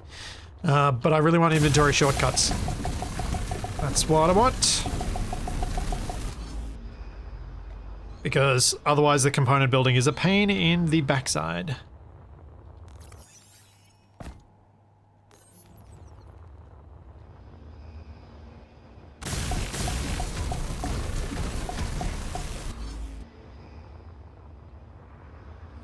Do I have any metal grids? No, but I do have a lot of cobalt. Also, Keen, why did you flip the control and shift behavior for cobalt for like inventory transfers? There's no good reason for that. Why would you do that? That feels like it was just to make existing players' lives more difficult.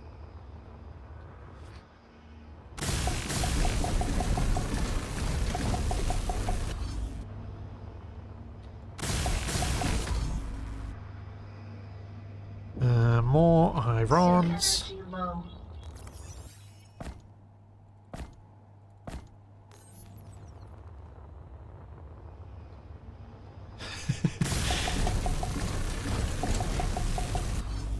It does. There are moments when I think about like the control setups and some of the things that they changed from SE1. It's like, did you do that thing that Hollywood's been doing and hire people to make the successor to something who deliberately never read the book? And they think that makes them cool, or they never played the Halo game? Is that what we're doing here? Inventory full.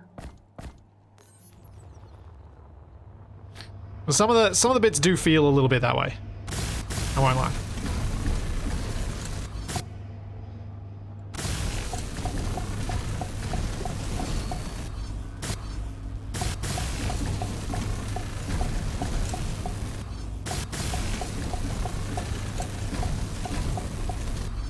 The more I play with this, the more I'm noticing the speed difference between building with components and building with ores.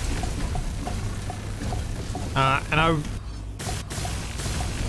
I still feel like it's taken me too long to notice the difference. That maybe it should be more obvious, but maybe I'm just unobservant.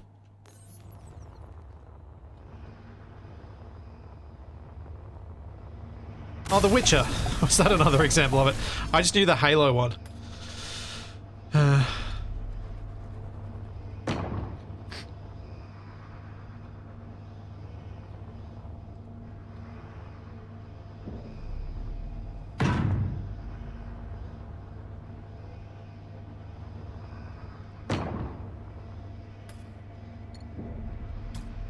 I'm not going to put atmo thrusters on this one. I'm just going with hydrogen. And I think 6 small lifting ones might be enough. Guess we'll find out horribly. Maybe we'll go for 8. Because I have no concept of how much lift I get or need. As yet.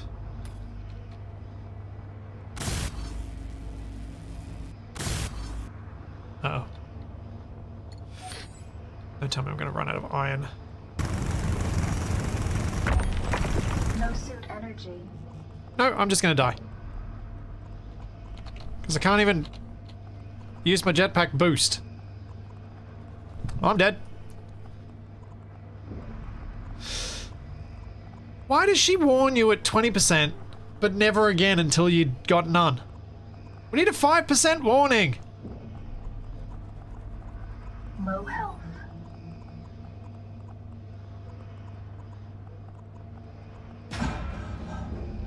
Yeah, she learned from the SE1 suit lady. Get back here, backpack. Well, 20% feels like, I've got so much time, why bother? But 5% I'd be like, okay, yeah, that's enough, I need to deal with it. I feel like my jetpack boost should work even without power. Just my boost mode. So I can have a chance of rescuing myself.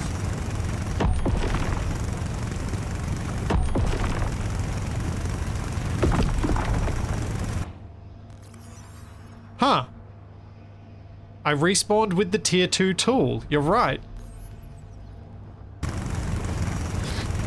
I keep my tools on respawn? Interesting.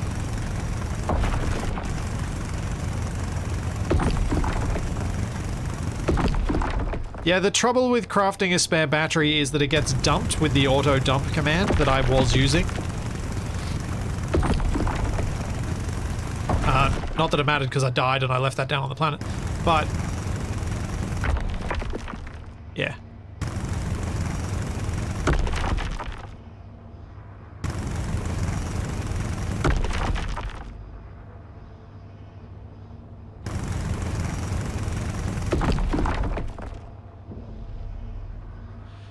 I think I'm out of iron, so I have to make do with whatever I can scrounge from the other parts around this base now. Which means time to grind these suckers down.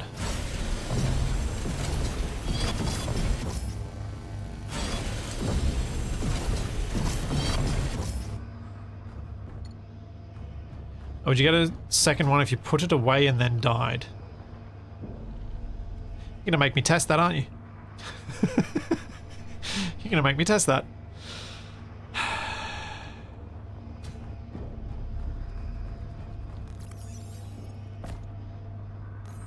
I'm gonna say no, you don't. How do I open my helmet?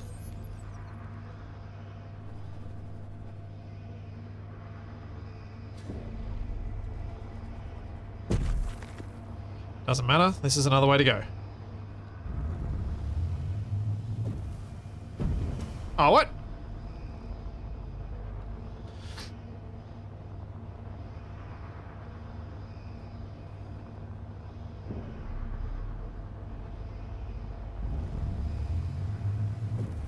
Zoom, zoom, zoom, zoom, zoom, zoom, zoom, zoom, zoom, zoom, zoom, zoom, zoom. Huh. Let's do that again.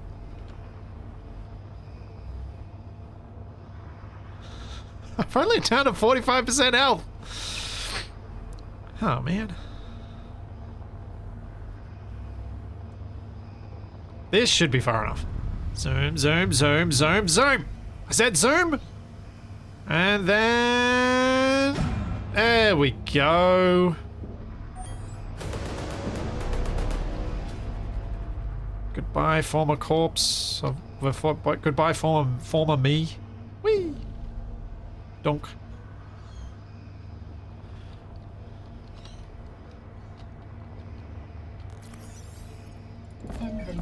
Oh, I got a Mark 1 tool. Inventory full. I got a Mark 1 tool as a replacement.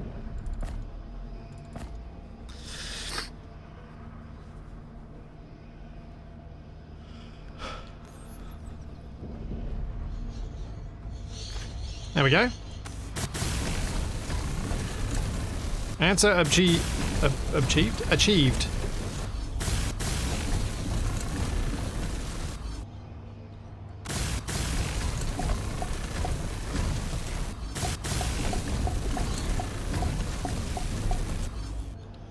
Yeah, you spawn with a minimum of those tools, but they've actually got that set up well.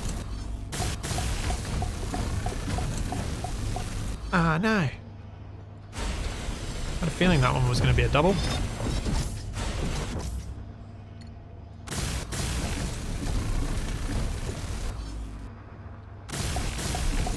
So you can still get the double hologram under certain circumstances.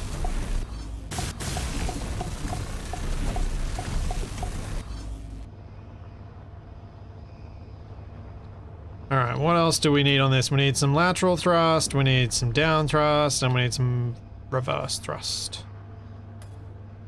And a gyro.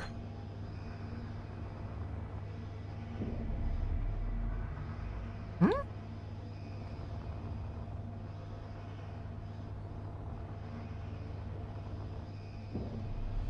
Well, that's confused. Da, da, da.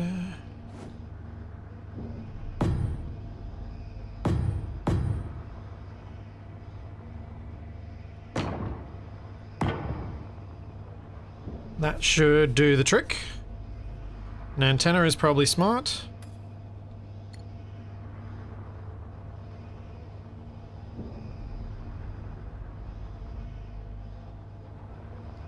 You know what? Let's try and give this some vague interest. Something that makes it look less boring.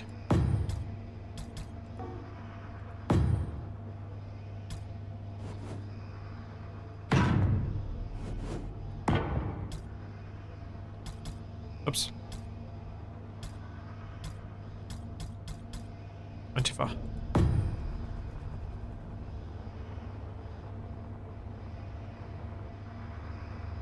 have to say, these streams have been the most function over form that I've ever seen from you, Splitsy. Well, let's think back to early me playing Space Engineers as content, and think about the Ugly Duckling. As I got more comfortable with Space Engineers and just designing while talking about it, that's when form over function became more and more and more apparent, I think.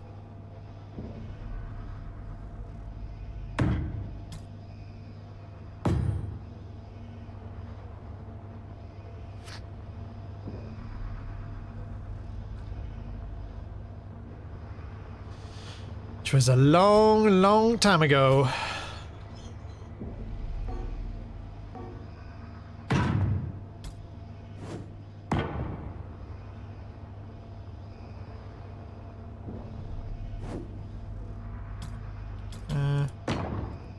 Just gonna try some stuff. I'm not convinced that anything I'm doing is gonna work, but I'm just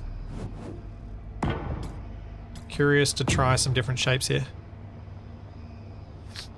One thing I'm looking forward to is getting comfortable enough with the building that I end up like utilizing the yeah, that's what I was thinking. Utilizing the copy blueprint, paste blueprint, and symmetry modes more, because one thing that's always annoying without having symmetry in survival mode in Space Engineers is that you can't do complex armor shapes because you don't want to have to duplicate it on the other side. Hey, I've been around since that time. Easy on the long longs.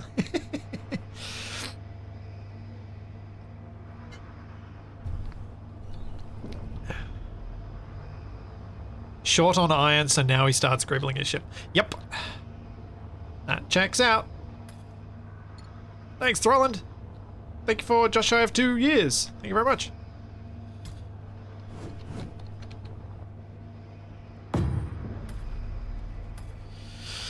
Where am my landing gear at? Did I get rid of them from a hotbar in the one spot that I had them? I think I did.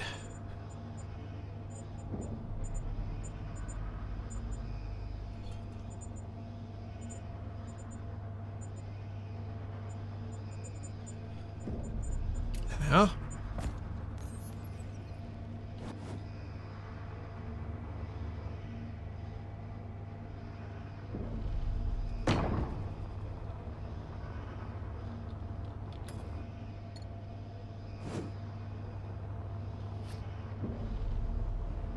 And I think I'll try and see how this looks.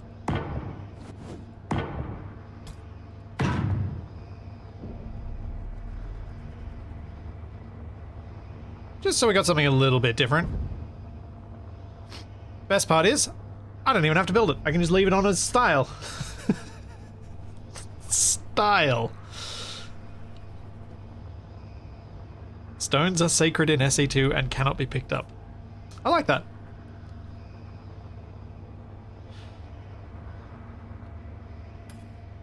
Now, the thing I need to keep remembering, and keep reminding myself of, and probably need to for a while, is that all blocks can be used on all grids. Doesn't matter whether they're the things you typically associate with stations, everything can be used everywhere. And so there are little decorative elements that I think are going to take me a little while to incorporate properly. Especially making use of these structural supports and walls and pillars. And where are the pipes at? Where are the tubes? Where are my tubes at? Wait, what? Oh, they're under the pillar. They're under these pillars, aren't they? Yes. These ones. Yeah, just remembering to use stuff like this, even on small grid. Even on a smaller ship.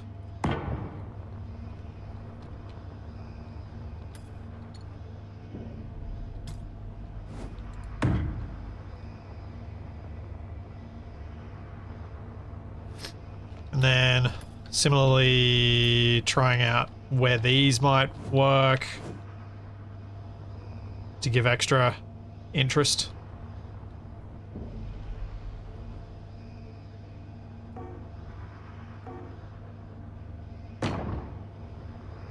Wait, what? Oh, only one side of that block has attachments. Interesting.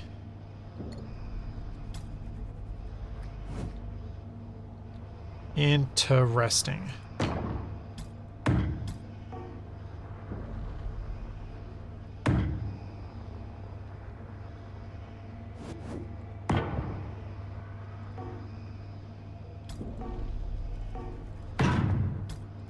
Oops. Click. Just randomly change sides, that's fine. As long as it works. Thanks, Woolly Mammoth.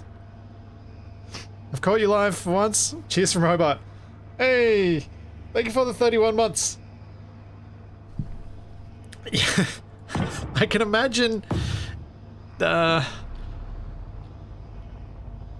being in Hobart makes it difficult to catch when I'm live.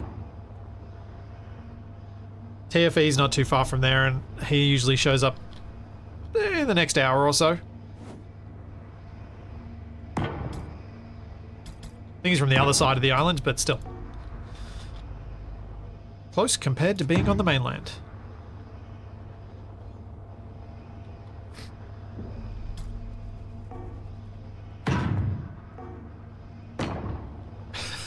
There are still lots of times where you just have to move it around and it'll eventually find the spot that you wanted it to find so that it could connect.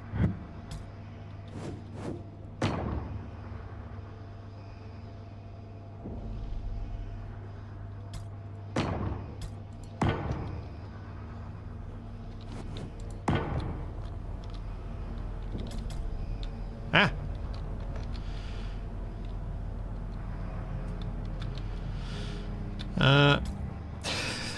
I don't have a weather command in this chat, but if you would like to know, it's expected to be 35 degrees today, and tomorrow. So I'm glad I don't stream tomorrow, because that means the shed will have residual heat and new heat. Alright, I think this looks weird enough, and we might be able to do something to improve it with some painting. All I need now is to go grab some silicone, and we can finish this ship up enough that it can fly. I do have an anti-heat machine now, and it works really well.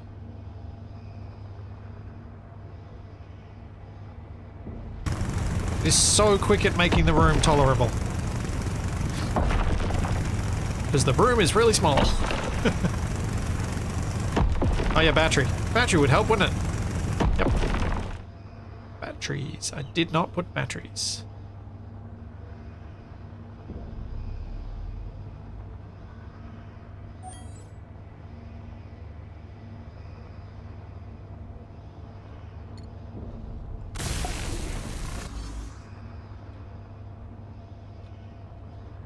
Let's weld up a little bit of this stuff. I'll have to get my painting tool out at some point.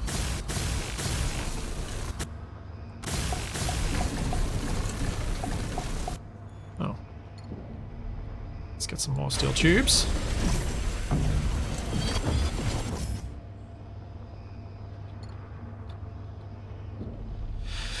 Oh.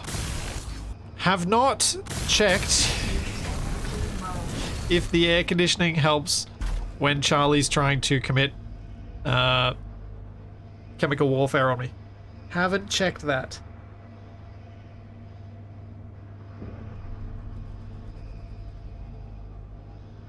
Speaking of heat, are there going to be any heat mechanics in SE2? None have been mentioned that I have seen.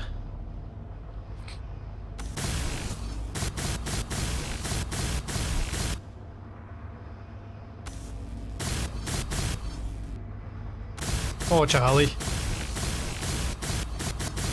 She got a bit overzealous with chewing her foot the other day, and now it's a bit sore. I've had to increase her meds to try and control it a bit better.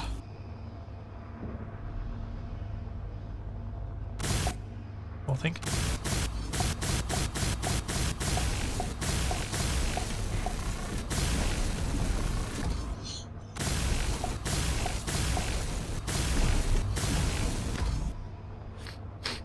Yeah.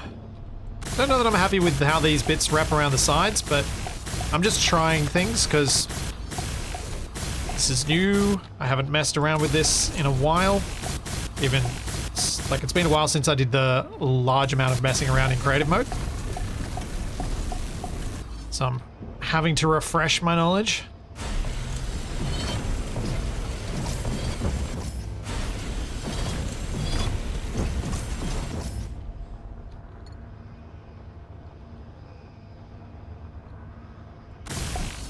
So, on the topic of scrapyard for Space Engineers 2, no, not next week. I know you're joking. But Nev, who has done all sorts of incredible things modding-wise, has said that once Space Engineers 2 has multiplayer and scripted mods, he is keen to write the spawner to allow us to have a Space Engineers 2 scrapyard. Which will be epic. So basically, I do the builds, he does the magic. There are no more motors. Let's grab the nickel. Thanks, Louis. Thank you for the 95 bits.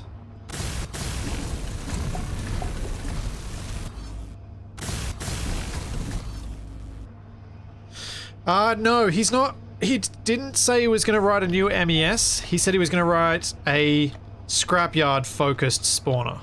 Something specifically for scrapyard.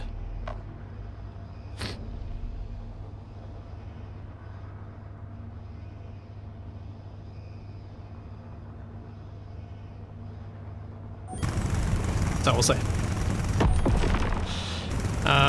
But I've got something I still need to test with the new scrapyard for SE1, which is a MES replacer specific for scrapyard to try and improve performance.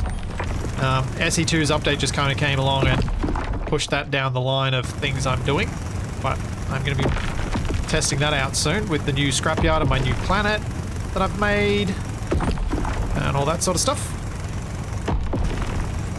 Which will be cool.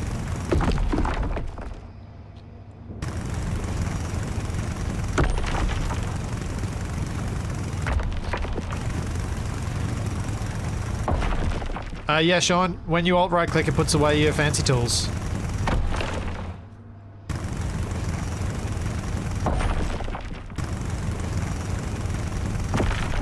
That's enough cobalt for now, I think. Oh, there's another couple of good chunks. I'll get the good chunks.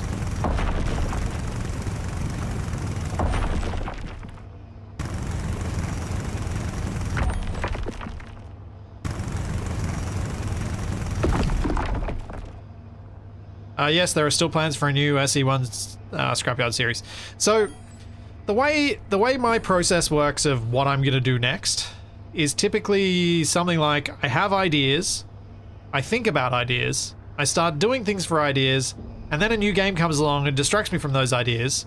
Then when I've played enough of that new game that I'm happy I want to go back to them, then I go back to those ideas, and that keeps happening until eventually I've made enough progress that I can start the idea. It's a slow, iterative, frustrating purpose for anyone involved in helping me make these things happen. See, it's not ideal. Not ideal.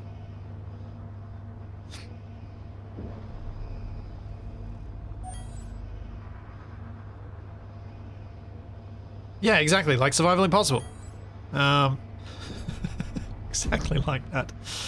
I'll be right back. Just gonna take a quick bio break and stretch. I'll be back in a couple.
And I'm back.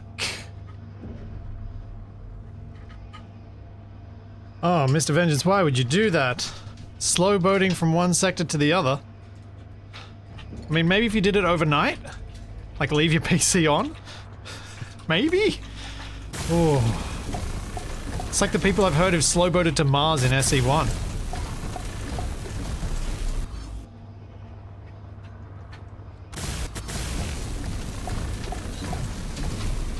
If there was stuff to do along the way, I would have no problems with it. I would totally do it too. But there isn't, so I wouldn't.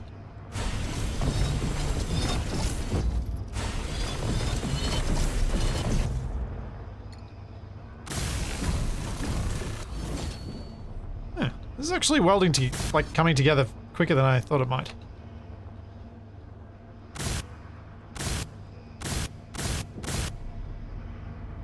No! Don't be like this. I want to weld that cube. Okay, let me. I think I'm gonna have to remove the thrusters and do this again.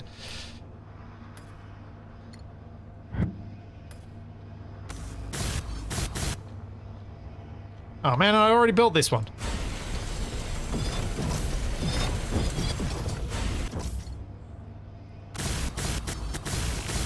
That is something I'm going to run into a lot. Like, I can see myself having the issue of having to remove projected bits because I can't get to where I'm getting to until we have area welding. That's going to happen so often to me. Even though I know, I just also know that I'm not going to think about it.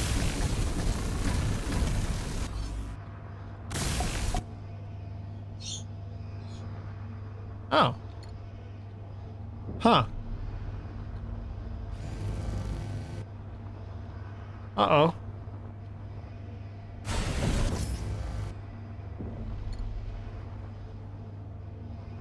Some more steel tubes. That was weird.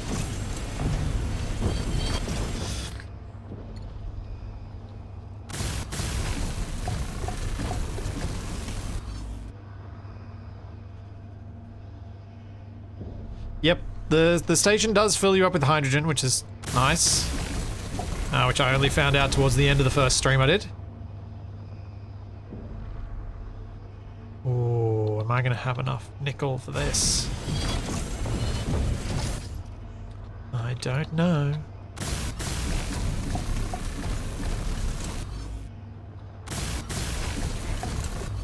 Nope. Alright, where's the nickel?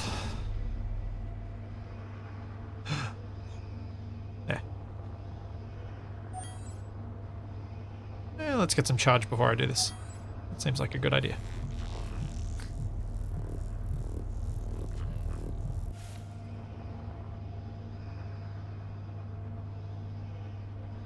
Do I want this to be where I respawn? Wait a second.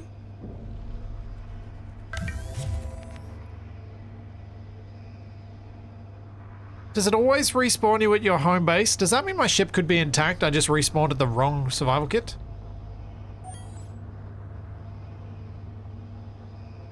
I think that's possible. If not likely.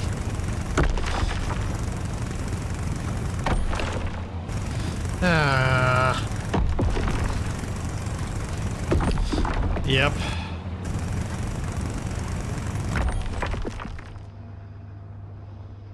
I mean, the cockpit blew up. I don't know whether the rest of it did.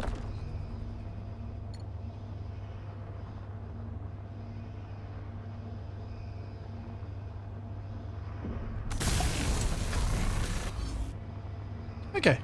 Now we need batteries. Where am I going to sneak some batteries? I shouldn't need big batteries. So let's see if I can get away with the tiny little ones.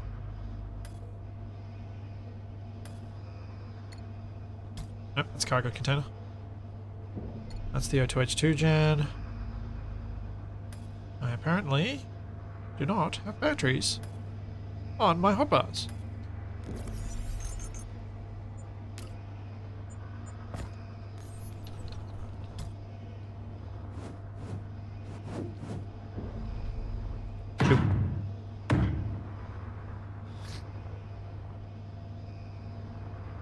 Yeah, they are weak, but I'm hoping 4 of them might be enough. We'll see.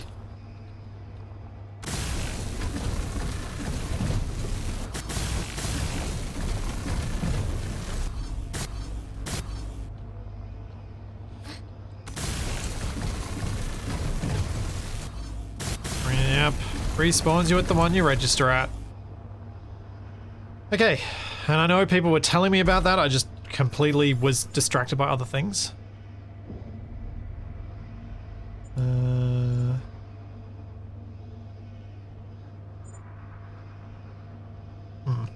I'll disconnect from the base before I start turning those off.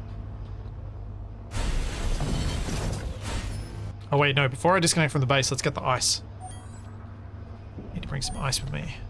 And let's dump into the inventory.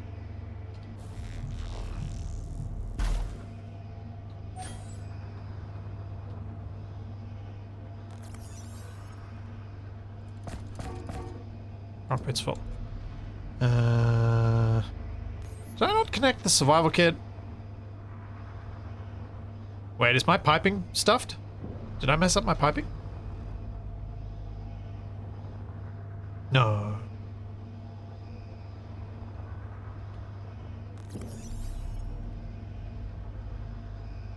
Huh.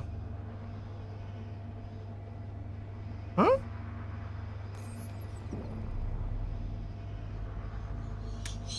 Survival kits do have storage, yeah.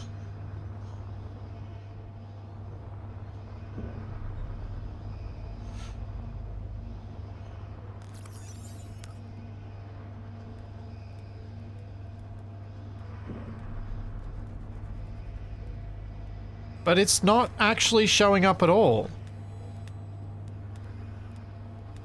Like, it's not showing up at all, even when they're disconnected inventories.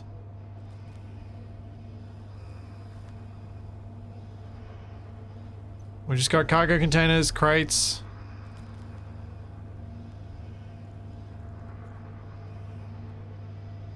Huh. I don't see it at all. Let's make a new one and see.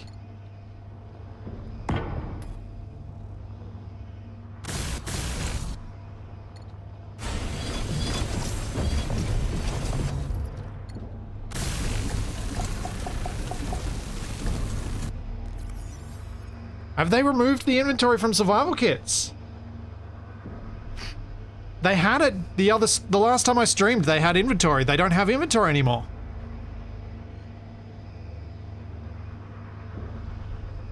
That's a pretty jarring change. I wonder how much of people's stuff they deleted by doing that.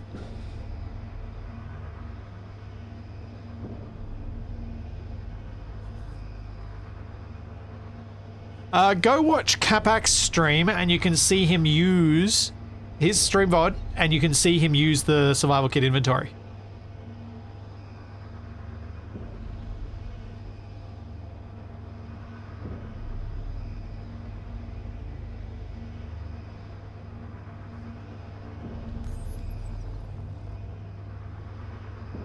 Weird.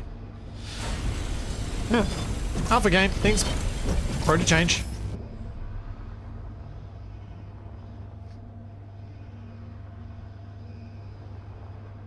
But yeah, that was me directly accessing the survival kit, and it has no inventory.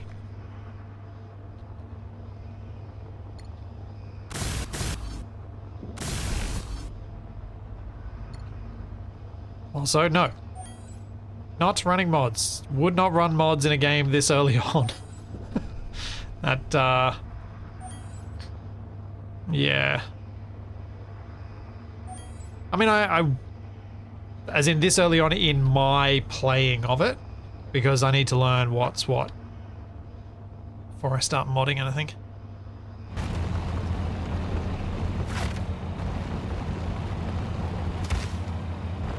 Why would the survival kit need inventory? Because it's a bulky block and that means you can have a survival kit on your little ship and still have inventory? Because it's useful? That's why.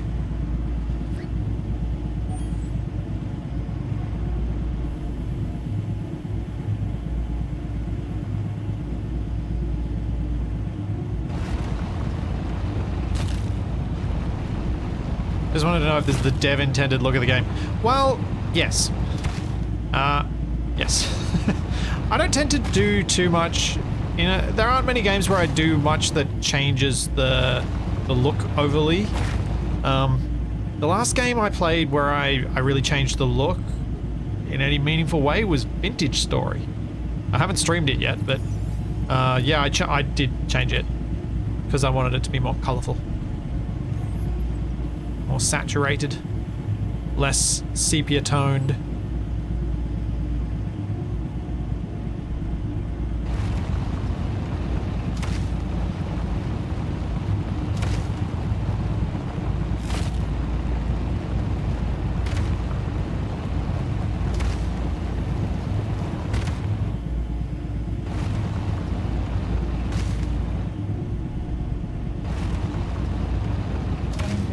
Yeah, I would think it would be nice for the survival kit to have a bit of storage, because it is a bulky block.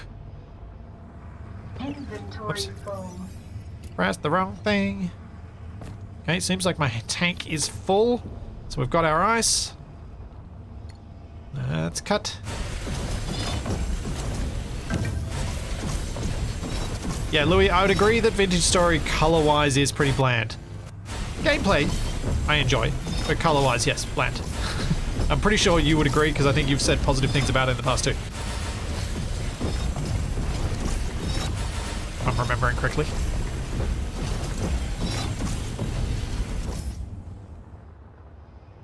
Alright. I have a new ship. Turning off 3 of the antennas. I would like to rename my build.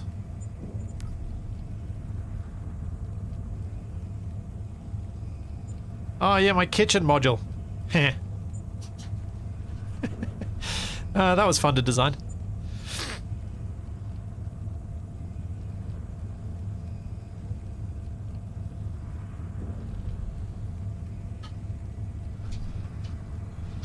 I did a new blueprint.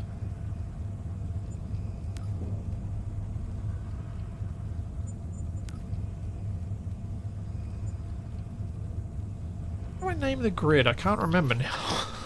It's been too long. Create blueprint. Confirm selection. Not start a platform. X marks the crash. Save. There we go.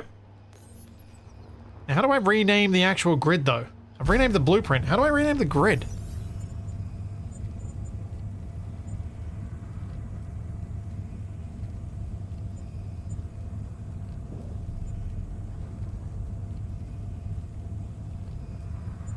Oh, there, the group. It's the group. Yep, thank you.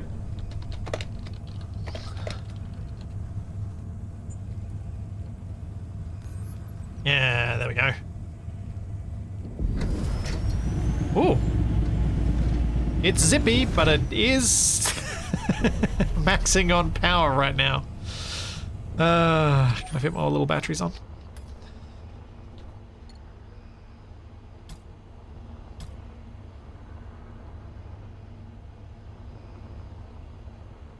Where can I put more little batteries?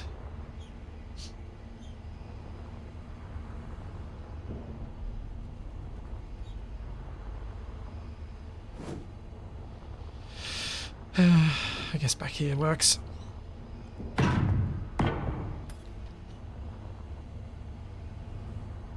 got any more construction components? No. Have I built anything around here that has construction components? Yes. Wait, you're empty, yes.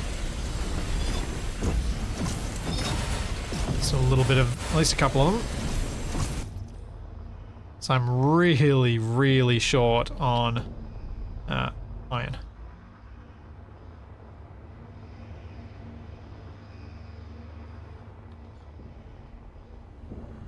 Some solar panels will fix it.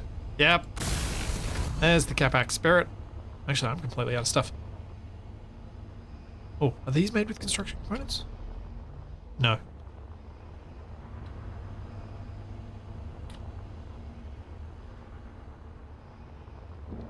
Nuts. There's nothing around here that's... Ah, whatever, let's just go. Let's go pick a place to live.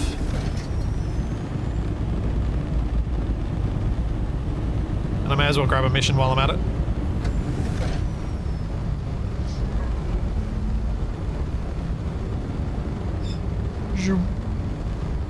I'm much happier with this ship.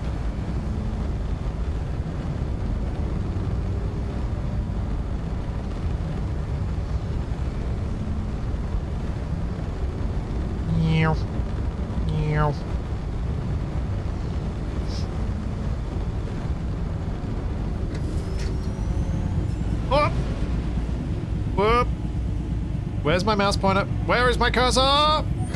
Curse you, where is my cursor?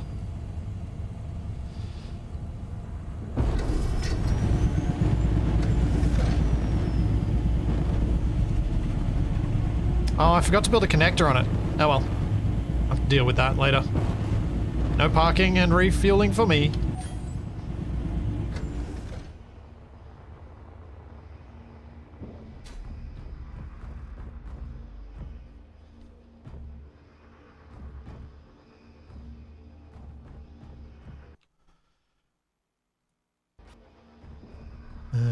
Da-da-da-da-da.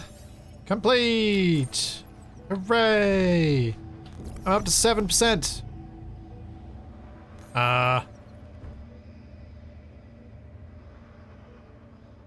Game? Hello?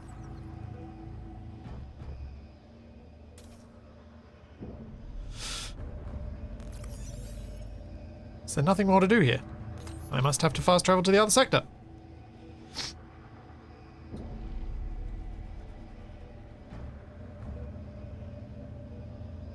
Alright, how do I do this fast travel thing? I haven't done it yet. Where's my... I also feel like... Was I meant to get some sort of... voiceover?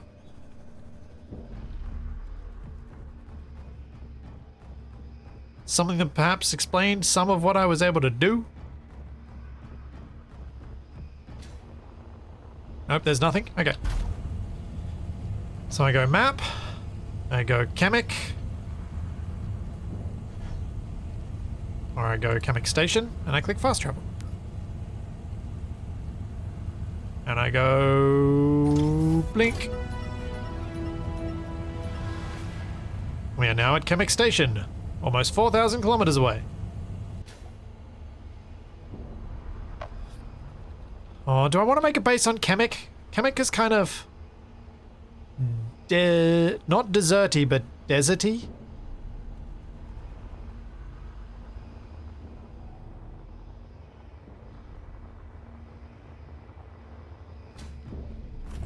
Yeah, Dune-esque.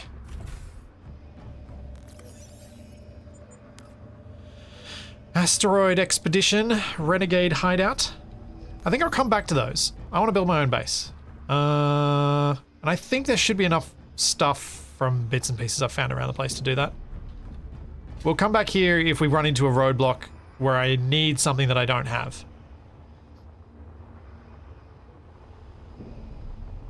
I mean, I did just explore the station, didn't I? Is there much more? We got the contracts terminal. Got lockers. If I do this, I can see that aside from the batteries, there's nothing in the inventories.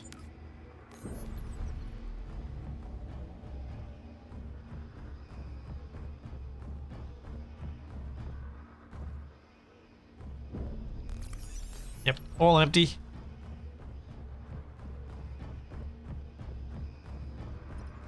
I like the design though. I can also change my suit.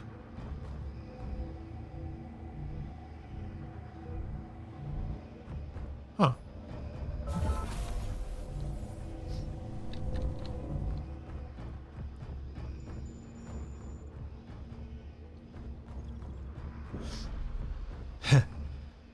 Yeah, I can't change to orange. Oh, excuse me. Bah. Orange, I need to figure... There's a way to make orange available. Wow. That is one public bathroom. I can watch the ships come in while I'm taking a poop.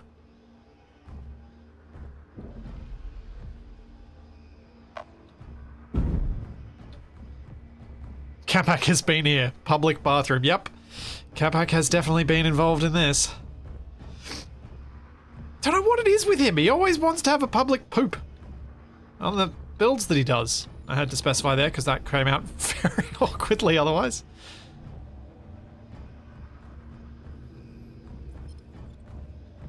Yeah, no, there's a way to set up... I wonder if you can use a one of the blueprints that people made that had the rainbows on them, so that you can use it as a color picker. I wonder if you can use that as a projected thing and color pick from a projection. I am lost. I can't find my way out. I definitely came that way? I didn't go up these stairs, did I? No, there's a door there? No, not that way. This way? Hey! Found the exit!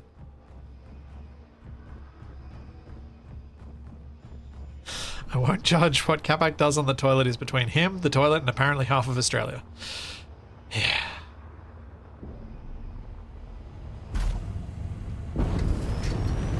Wait, no, I don't want to do that.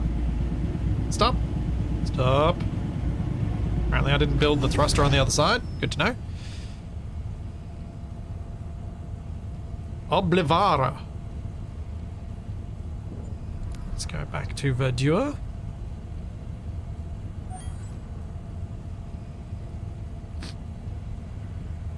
Yeah, my power's down to 20%. That's not great. Now, I have lost my location that I was at on the planet. Also, which way is the sun?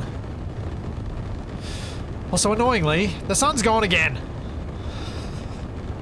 I knew it. By the time I fix the ship, or I get a new ship, sun's gone.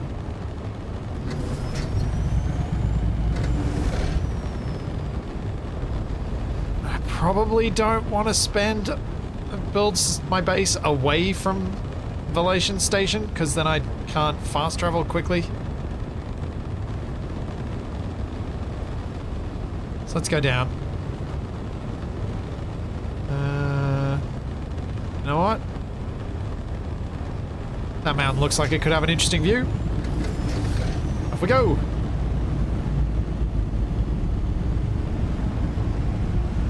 Yes, I can't fast travel quickly. Made perfect sense to me. Yeah, you're right. I may need to coast down with power off.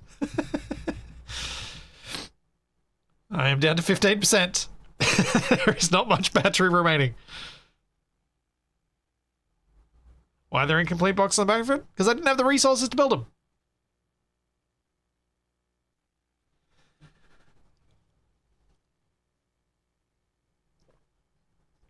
Oh man, that's eerily silent.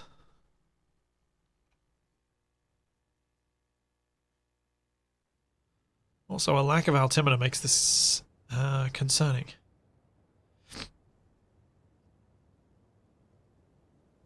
Well, we're in atmosphere because we got the ion thruster warning.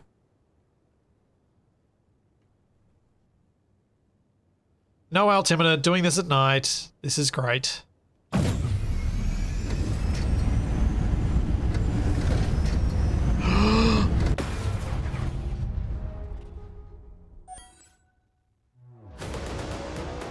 Okay, that one might need a reload.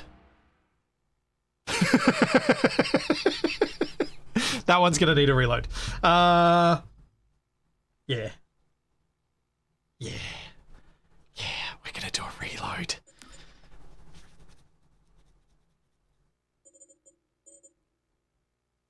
Where was I when that took? 8:37. Yeah, 3 minutes ago. Alright, let's do that again.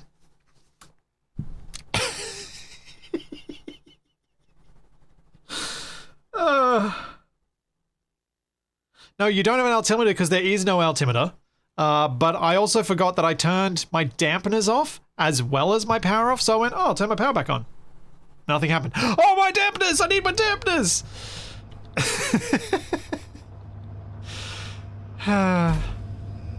I'm an idiot sometimes.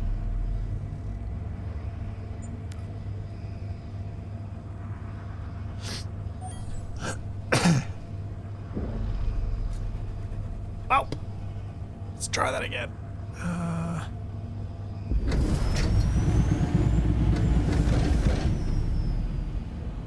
Where was I heading towards? It was going to be like there. So let's aim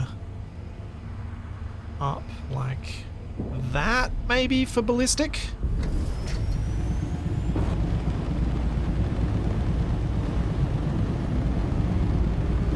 As long as we hit gravity a little bit, it should be fine. Dampeners are now on. No. Dampeners are now on. Power is off.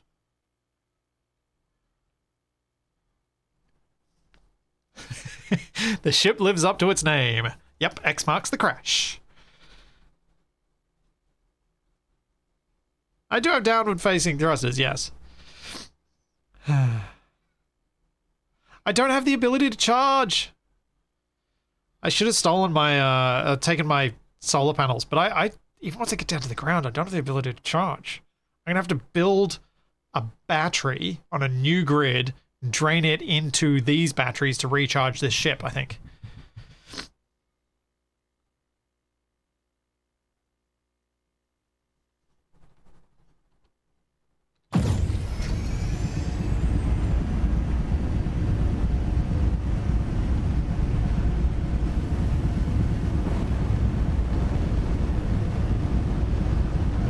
Okay. That trajectory is looking pretty good.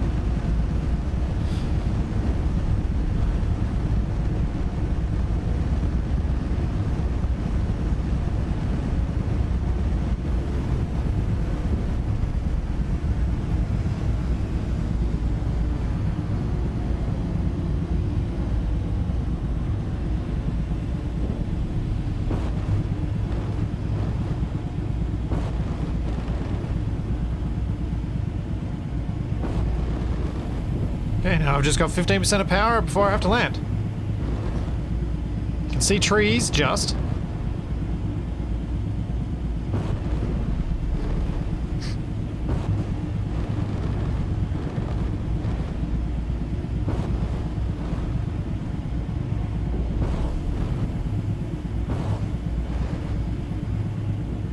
Come here, trees. I want to land near you.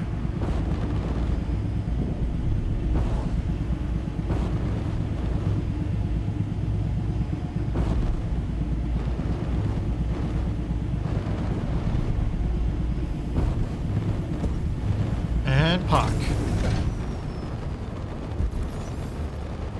Let's find the thrusters.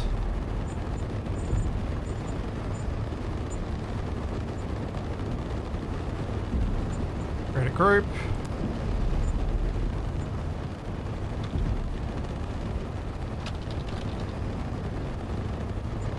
And power them off.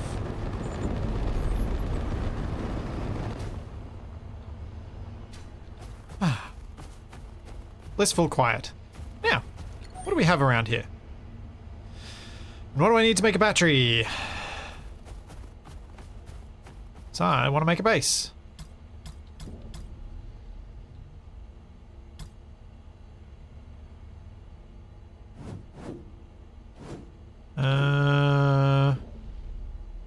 New grid. Now, which way do I want this facing?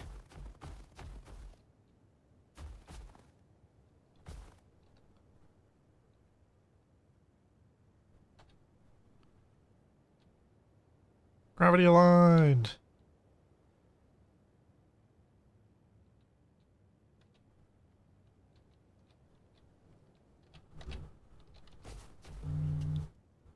I think I want it facing that way so I can see the big mountain in the morning.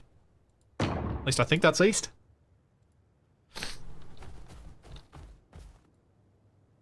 Curse you, rock! Get out of my way.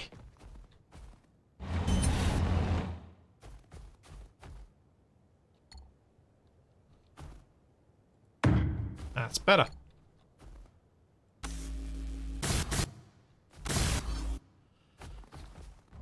Hooray! Yeah, I'm gonna need to make solar, but what I first need to do, I think, is make one of these. No, it's gonna have to be the smaller ones. One of these batteries. So I make one of those, and then I make one of the little ones. I can set the little one to recharge off the big one's basic charge, and then I can work from there. Create a GPS. Not a bad idea.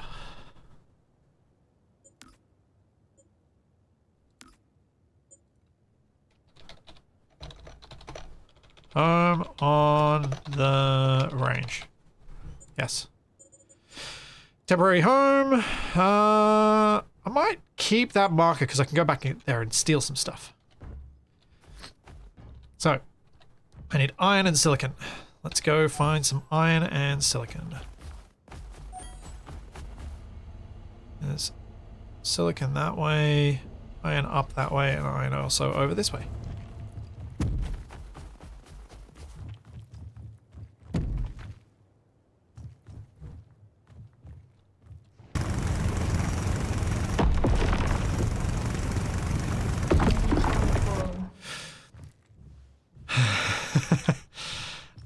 The Litterus, is SE2 worth it in its current state? I am working on, I made a video kind of answering that question yesterday, and then I didn't publish it because I was like, yeah, I need to redo this. It depends. It depends. I think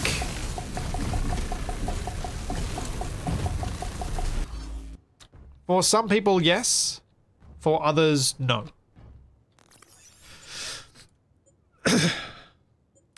It's obviously all those sorts of things are dependent on your financial situation and how much SE costs, how much you're likely to play it, all those sorts of things. Does it have enough to entertain me for probably at least 10 hours? Yeah, it does. So if you play games that are like what I play, I reckon there's around as much here as there was in the early days of, say, if we go to the library, what have I played recently? Enshrouded had more on its launch to do, but less. But yeah, it had more to do. Starship Evo, it's got more than. Kind of feels a bit like there was as much as Aloft when it launched. You can do some stuff, you can't do a lot of stuff. There's a bit of story, but you hit the roadblock of where it ends very quickly. I think that's the best way I can put it.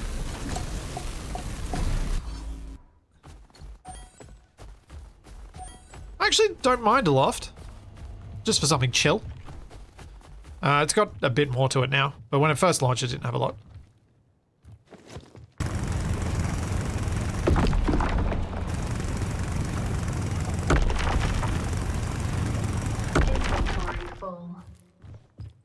That is much more rich iron than I have been mining to date. But it's like to each their own. All these games, it really depends what you like. We all like different things.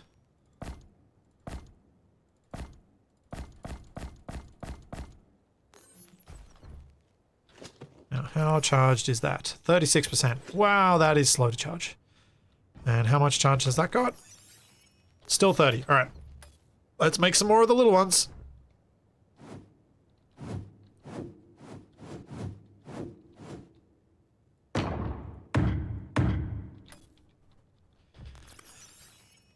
Grab my iron and silicon.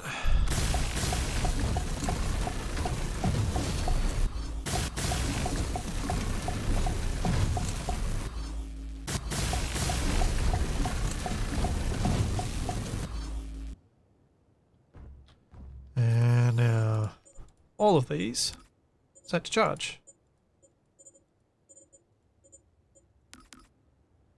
That one set to discharge.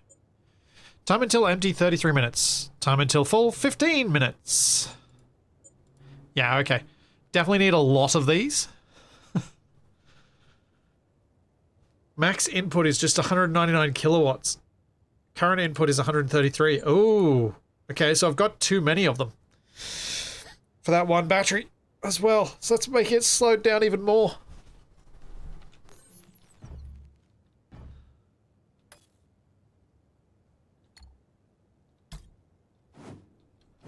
But yeah, the only reason I brought up Aloft was because I think it's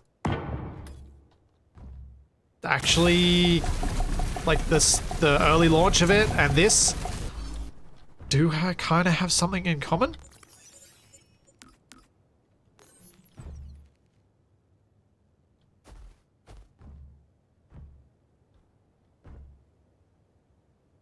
I think.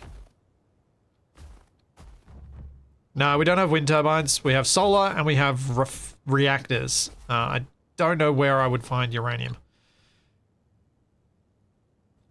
But I think I need to change how my ship is powered because those little batteries suck.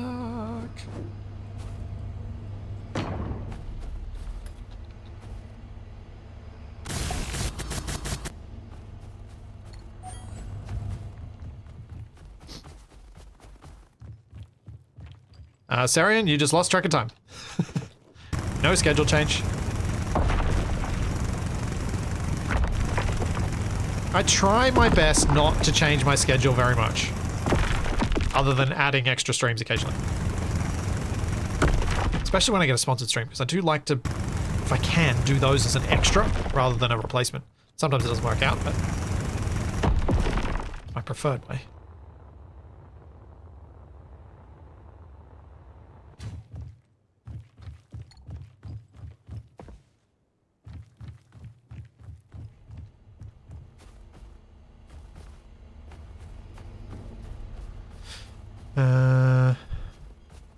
Yeah, I will entirely agree that the existing way of playing is not a... Oh, it's got the double.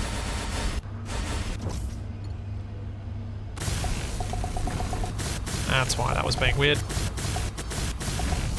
Nope, it was only part of why it was being weird. It's being less weird, but it's still being weird.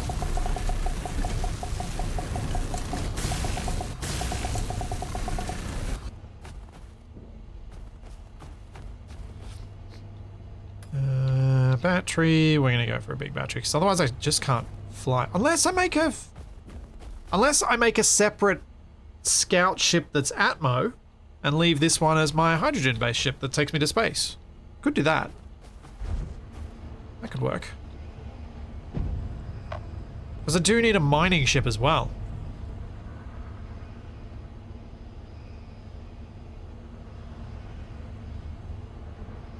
You cannot mine stone anymore. You get nothing from stone at all. Yeah, mining ship might not be a bad idea. I will, however, I'm going to remove those. Yeah.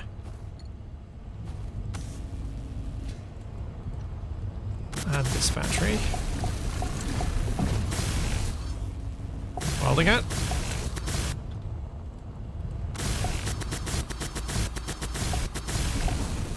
No, I've looted a ton of stuff, but I've destroyed most of it through my own stupidity. That's why I don't have much stuff. It's because I've lost it. I've crashed 2 ships already. In devastating fashion.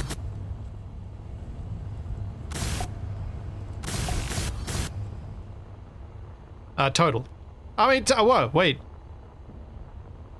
I have crashed 2 today, but we did a reload because I was just like, I'm not doing that again.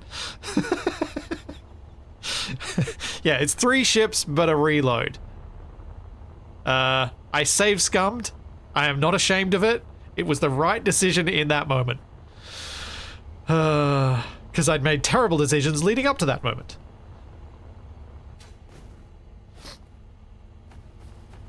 Do we count my for science death? I don't think we should count my for science death. Because I've died more than twice.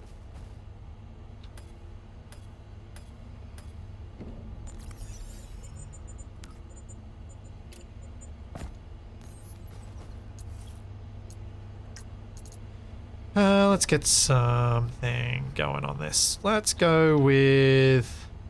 The red guy sucks, so let's not do red. I really don't do green very often. Let's try green. Let's see if I can make this work.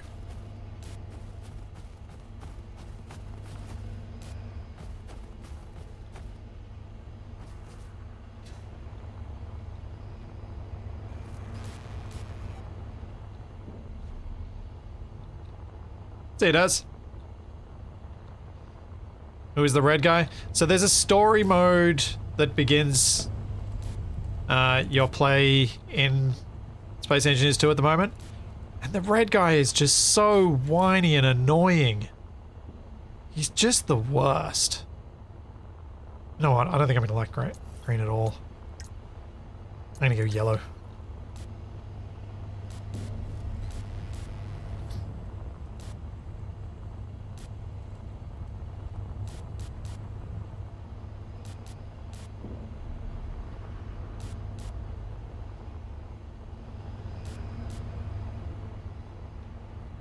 Like, if you're a Stargate fan, he's up there with Kavanaugh.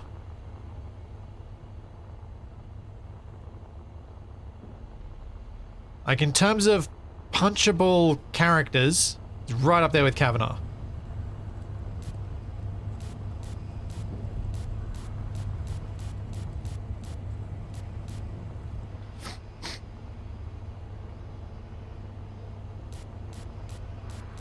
Poor Shaq having all this shade thrown. Yeah, Shaq might have to change his suit color.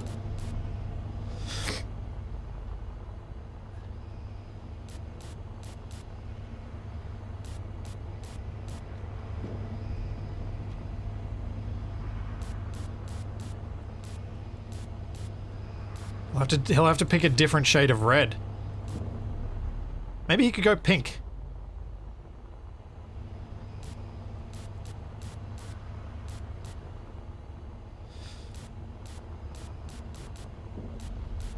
Oh, actually, let's try... Maybe those bits might...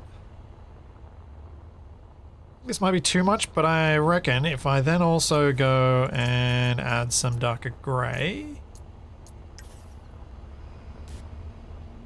down the middle,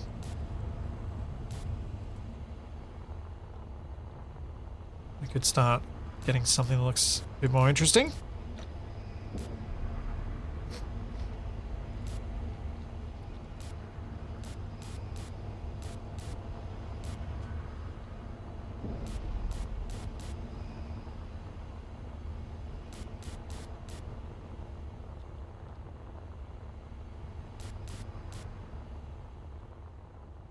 Yeah. I don't mind this. It's the Tumblebee. Yep. Next time I crash it, it will be.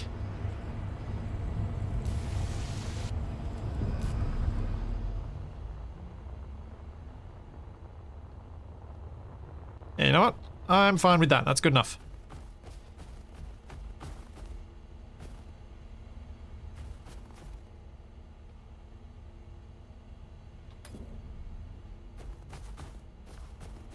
X marks the hive, yeah.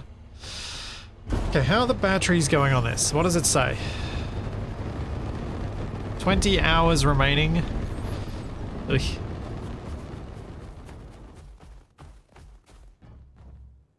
How are these ones going for their charge? They should be nearly charged. Yeah, just a few more minutes. Wait. Why is the current input only 159 when I've got...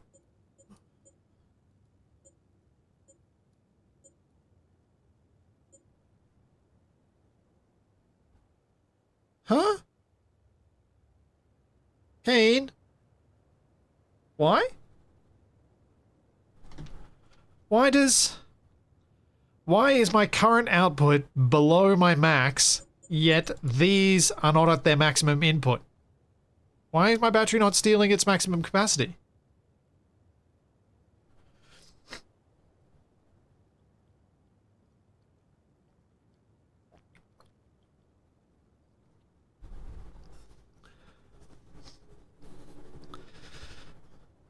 Because stealing is wrong. Sure. We'll go with that.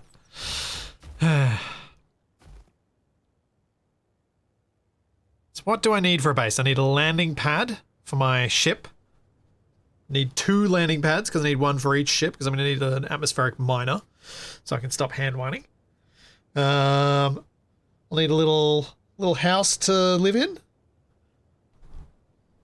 Little home. I'll need solar panels.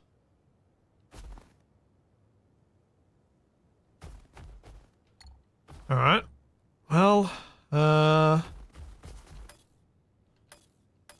put walls down. There.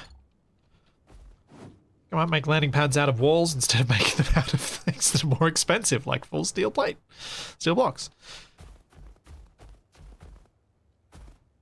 And a sign on the landing pad, look up first. Ooh, you cut me deep right now. Man, that was so dumb. I'm doing well with the dumbs. I have certainly managed quite a few. We go with that, and then we go with these. This could look like a nice little bridge out to the landing pad.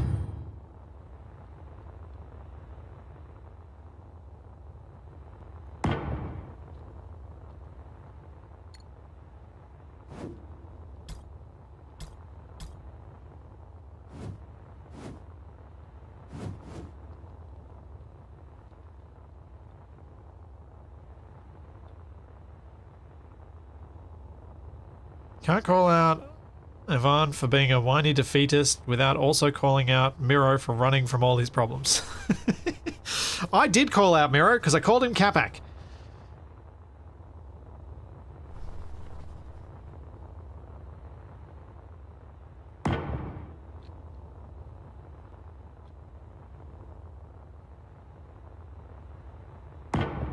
Because Capac would do the same thing. Run off. Not a care in the world that he's left someone behind. Ooh. I saw something shiny. I must go investigate. See ya. Although he wouldn't even say see ya. He'd just be gone.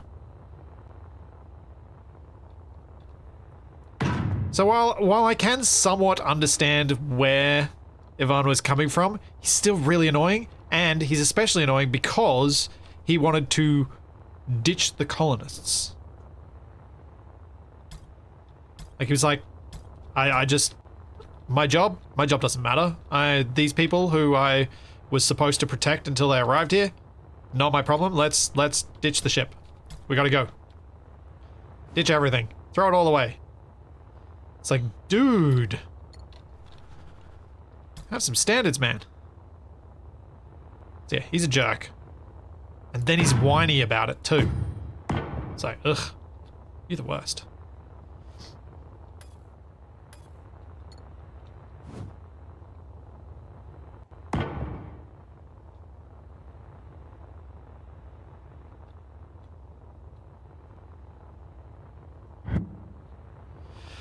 I think I want to probably do this, actually. Not what I've done.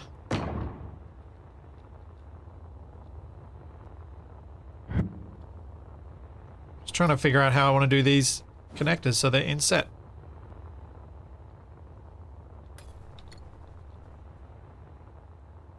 It might be this. Also makes me wonder if there is a larger connector that I am missing. Is it possible? But I was thinking like that. Puts it in the nice in the center of the block.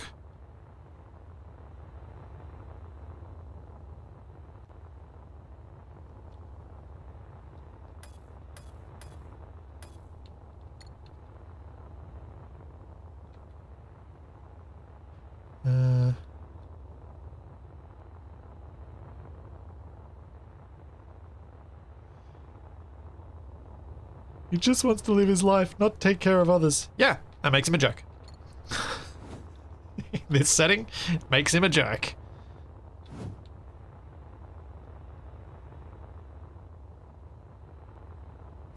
Don't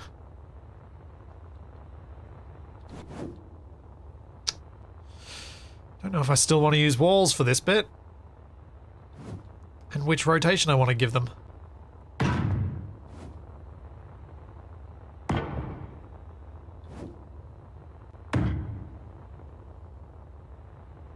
I think this is going to look the least weird. May have to change it to flat armor.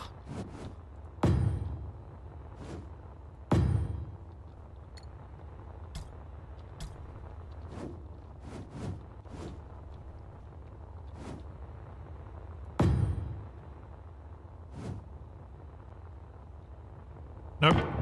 Misaligned them. So what I'm thinking is doing like a catwalks around for a more solid looking platform. Then we'll figure out ways to do interesting looking supports underneath it.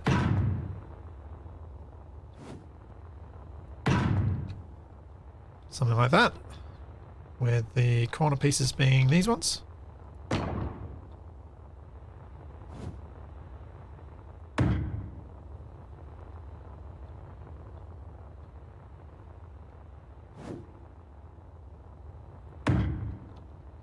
This is survival, yes.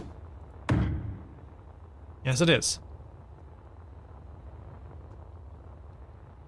We can build with projections in survival, which doesn't really feel that different to, and I don't mean this as a criticism, it doesn't feel that different to building with just a single steel plate. The main difference is that you can drag stuff out, and that's nice, but it really doesn't feel that different to me.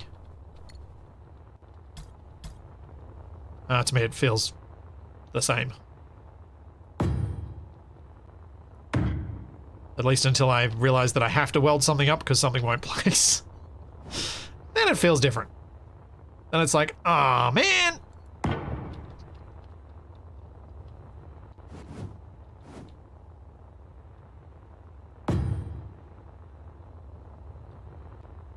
Yeah, I should probably use symmetry mode right now, shouldn't I?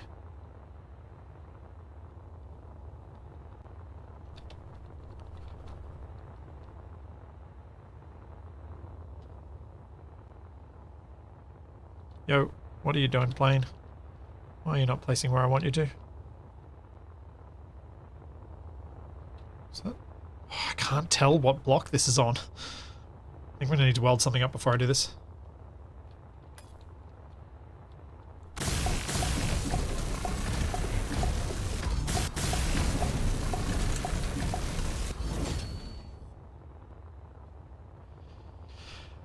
Okay, now we try this again. I place that.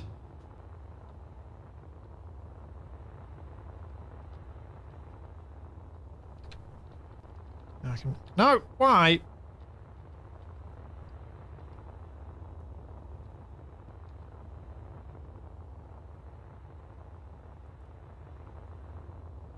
Kane? What's going on? Oh, I know what's going on.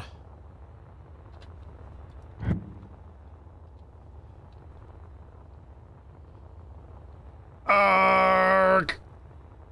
Oh, man.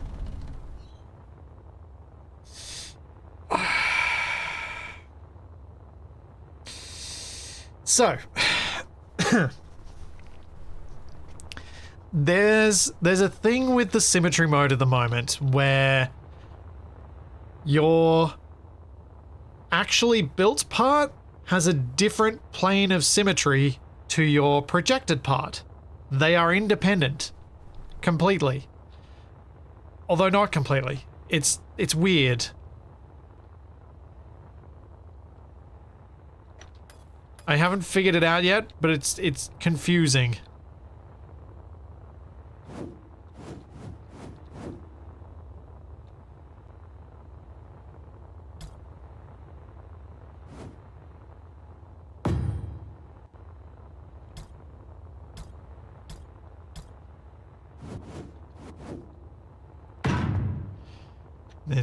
It's odd. And you know, it's a bug. I expect bugs. But I also try and figure out why bug. Oh, yeah. Now this is one of the things I really do love about SE2 is this ability to shift the position of the block along a plane so that you can get it to snap where you want it to. Because that would have been so much harder without that. Getting that to place where I just did.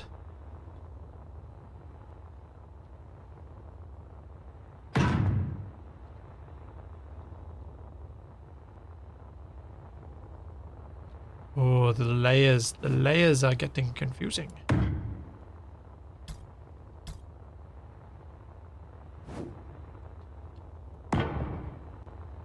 Yeah, I think something like that could work as my landing platform.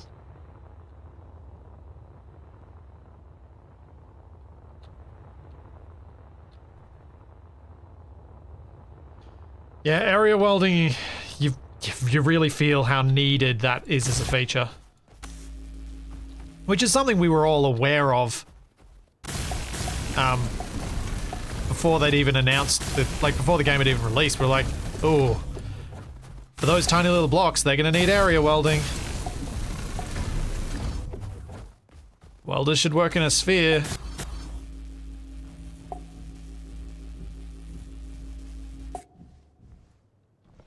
Why is my welder being weird? I don't know, but I need more power. Why are my thrusters making noise?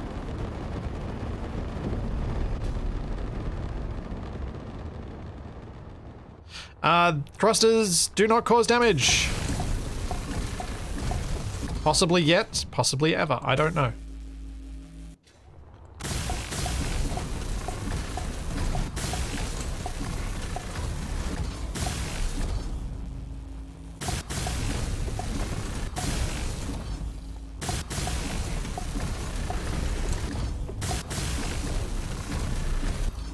And we're out of iron.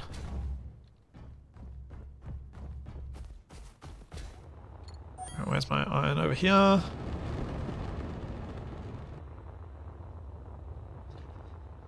What? You mean after all these years of trying to manage that, they just turn it off? I mean, you can turn it off in SE as well. Not that I think it's a good idea, but you can. It's so hard to know when comparing the two, and I really wish I could manage to not compare the two directly so much and just try and experience this in isolation, but when you make a sequel, that is the way things go. It's really hard to know which bits you see in SE that you might or might not expect to see in SE2.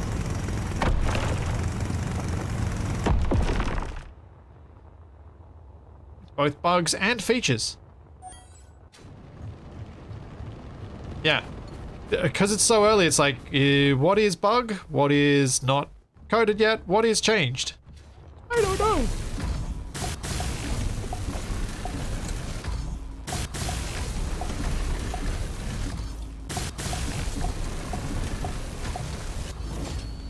You just got a memory leak after 6 hours playing, did you?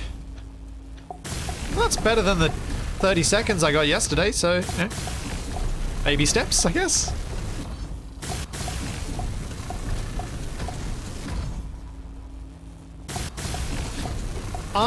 I'm also in the camp that is fine with the building from your backpack. And as I mentioned earlier in this stream, I am starting to become more aware that it is slower than making than having the components ready to go.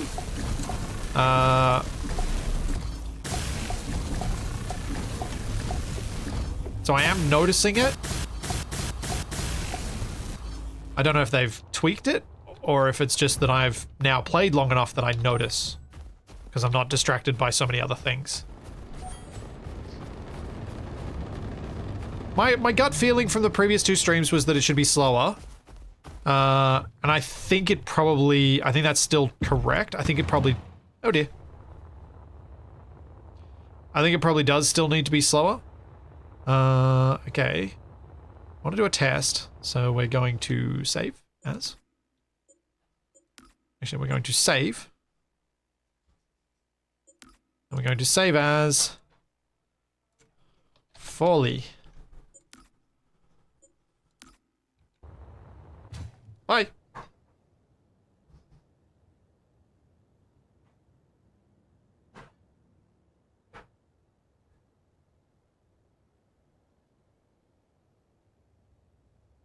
Down we go.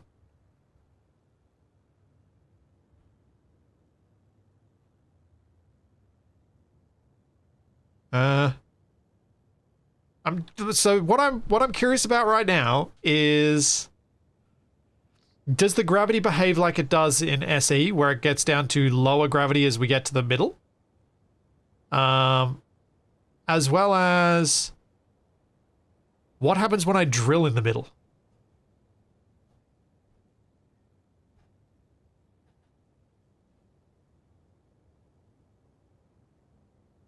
Because I should be able to drill right now because I'm in stone right now. Can I trap myself in the center of the planet? Gravity is remaining at 1. I'm now 19 kilometers down. It should be... I'm going to guess that the planets are the same size as SE, so they'll be 120 kilometer diameter.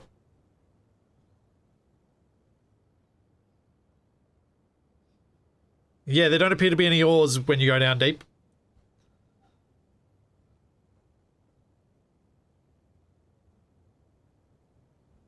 Oh no, I did a save as. I'm reloading from this. I'm not going back up. Not a chance. Although I don't have much on me, so I could just respawn and keep going. So we're now at 32 kilometers. The bright daylight.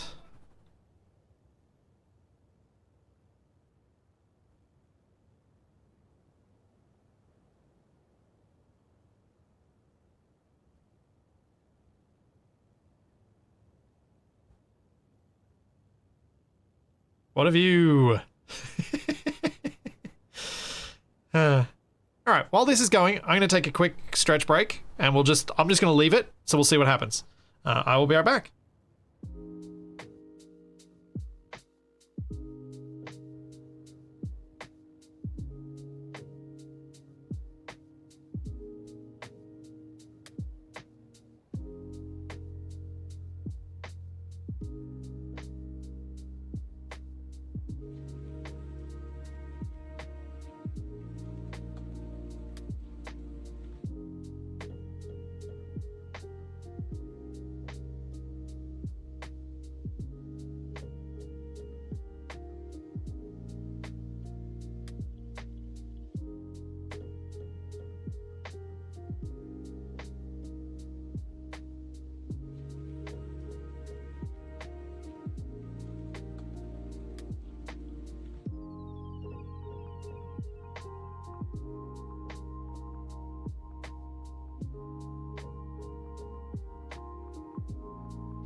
Okay. I appear to be bouncing?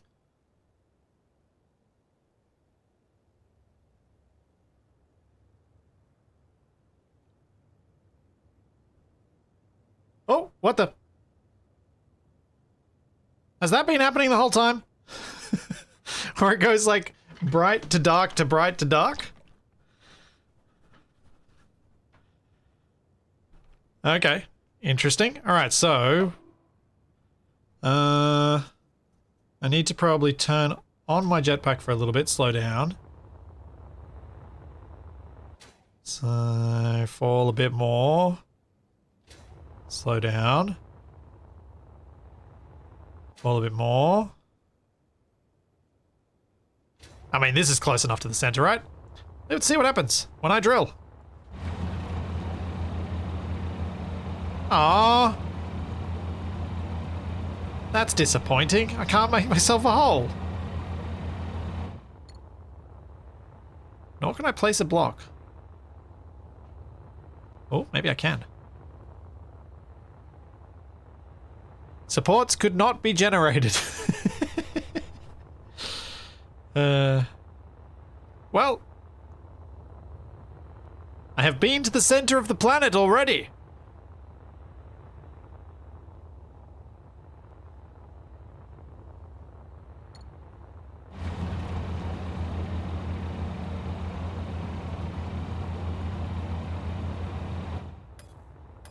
Is there actually any difference with placing landing gear? I didn't think there was. Yeah, it's the landing gear are treated the same as the other blocks. Okay. Well, that was interesting.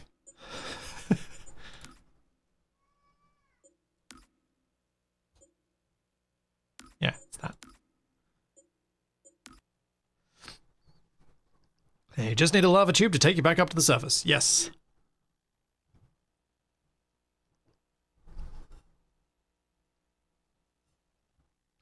So, that's not something I've actually tested in SE, but if you drop things to the center of the planet in SE, you do end up... Oh, hang on. Before I pop myself back out. Oh, okay. I think what it is the drill only works when it's at the voxel boundary. How can I pop myself through? I popped myself through before.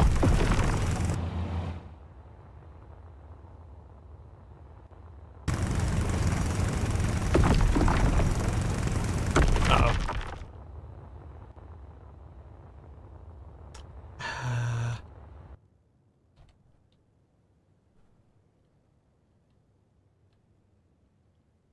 No, I said Control F8. There we are. Now, can I teleport myself? Yes, I can. Hooray! I'm saved.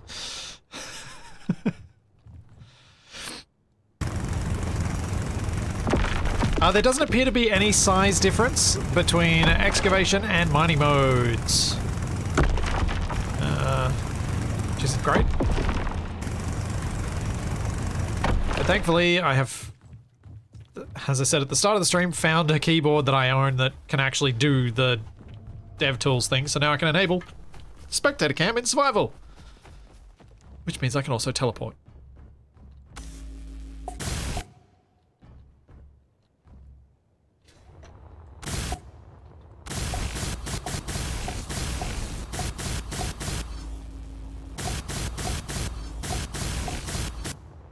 I think I got lucky the last time I fell through that I was able to cut my way back out. Because I was in a very narrow hole, and so I used that very narrow hole, and it had the weird edges that allowed me to pop back through. That time, my mining hole was a bit too robust, I think.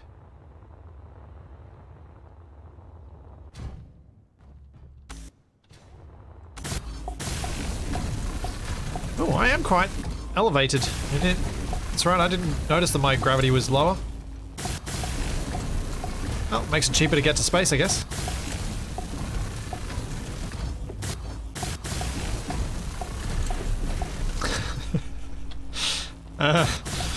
Indeed, Dev. Indeed. I'm not going to repeat that one. But indeed.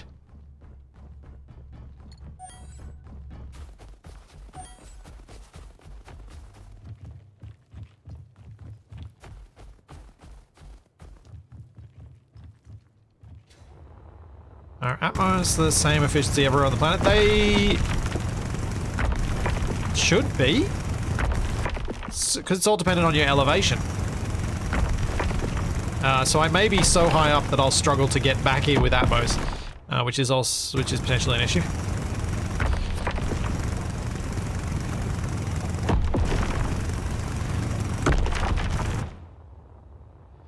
Is it just me, or does the printing from raw materials feel like cheating? Well, we've talked about this a fair bit. I think it's fine. Because all it is... My comparison for the building from ore directly is... I think the best game that I've played that follows the same sort of path is Empyreon, where you can start with just your suit. And what you have to do is you have to make a crafting thing in your suit. You then place the crafting thing down. You then can build from that. Or you can build some basic stuff from your suit. What it means is you spend all your time in your inventory staring at things, waiting for them to craft. Instead, Keen says, well, let's not make you look at menus. Let's let you look at the world around you and the bright, shiny, flashy welder, and just let it happen dynamically as you're doing it. The thing that's a problem is not the system. The system of having your do this, I don't think is the issue. I think the issue is that it's too easy. It's too quick. It's not enough of a difference compared to going and finding the components. It is a difference, and it is a noticeable difference once you've played for long enough, but I feel like it should be a difference you notice after the first couple of hours, not a difference you notice after as long as I've been playing now, where I'm finally starting to really feel it, because I'm not as distracted.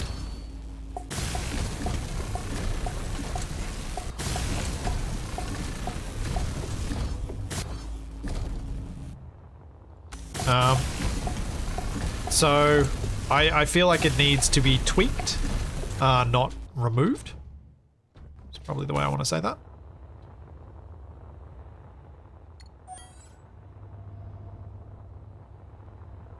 And there are components that you absolutely cannot craft, and I've got a bunch of those, and I've built with some of those already.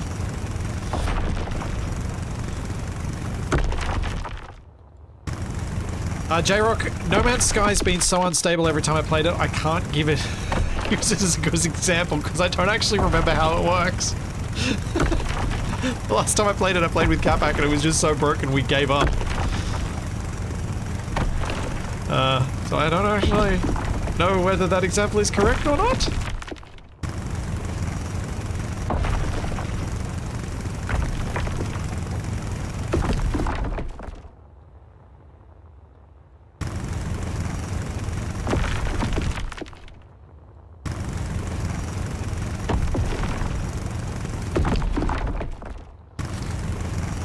I mean, Empyrion's system is a mixture. It's both suit crafting and a little thing that you can make using your suit that then becomes the most basic of crafting.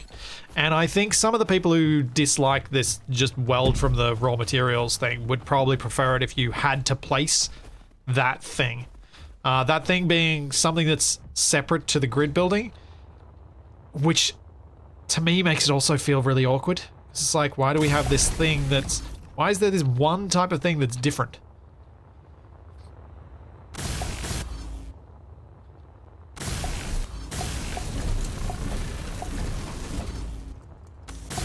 So will we get speed modules and yield modules for the backpack?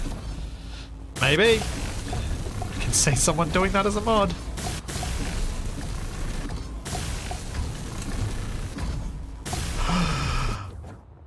Oh, Keen, why? That's so mean. That's gonna make building really slow. Drat.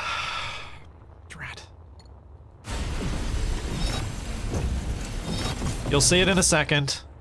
What I'm talking about.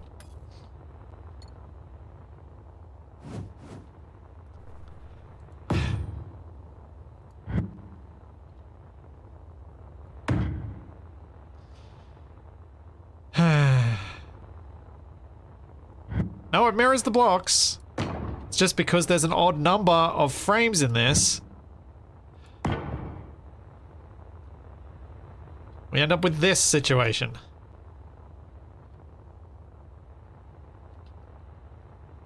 Dang it. Oh.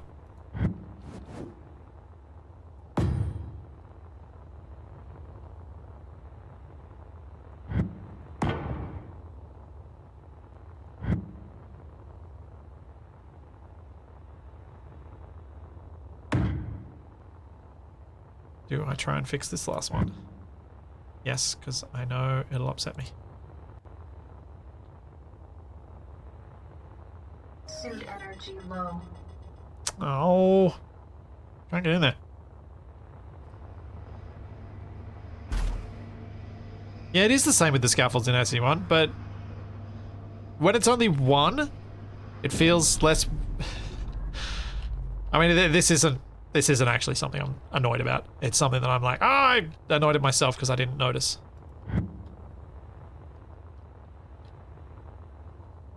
Oh, poop.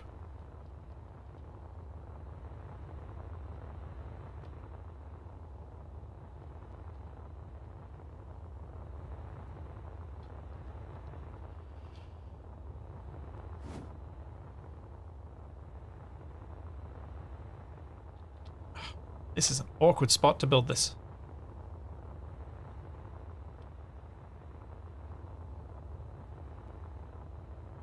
It's also the wrong way around.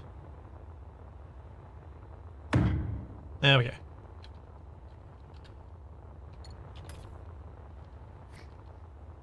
Now I can weld these up.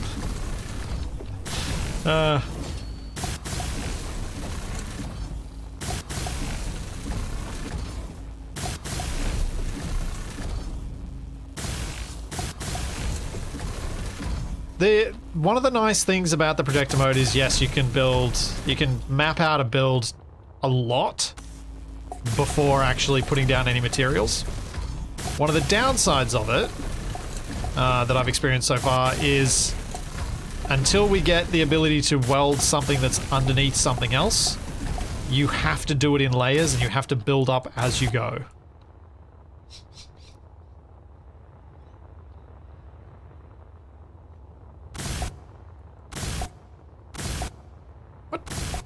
How are you? Weird. It's clearly connected, but it's not connected via the part of that blueprint, maybe?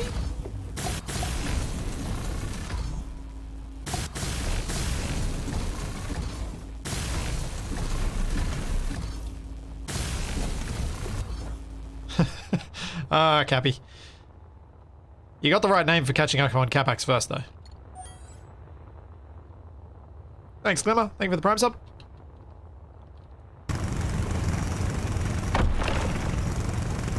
Yeah, there are a lot of glitches with the blueprint building at the moment, which is kind of what I expected, given that this is their first iteration of sharing it with us. Hopefully it'll get more and more robust over time. What's there is usable, if a little frustrating.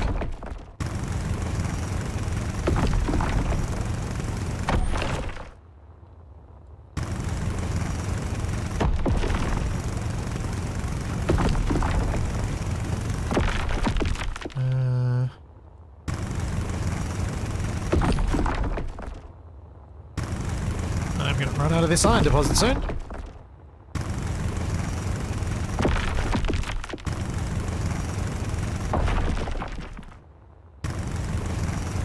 Hoping I get daylight soon. I really want to see where the sun rises. See if I'm actually facing the right way, or if I'm going to completely miss the sunrise.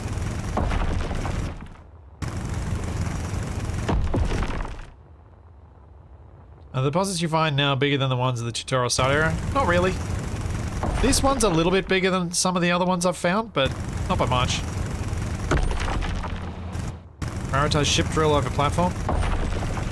You know what? I probably should have. But I've already started the platform and I wanted to finish it. one of the things that I do a lot of the time in Space Engineers is go, I'm going to start this thing because I want this part of it for functional reasons. And then I go and do the next thing that I need for functional reasons, and I never spend any time making something finished. Because there's so many things that I want to do that might speed things up or might be more interesting in that moment.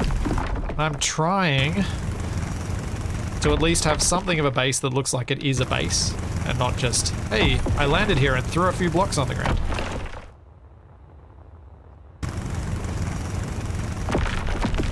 Yep, no more ground drills until we have custom planets that have different ore, unless they change the ore layouts, which I expect they will.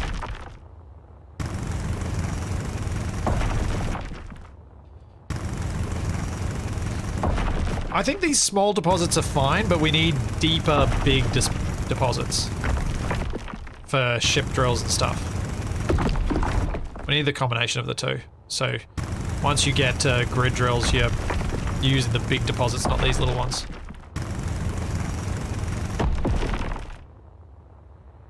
Because these superficial ones are great for not having to drill through tons of stone to get to resources when you're using a hand drill.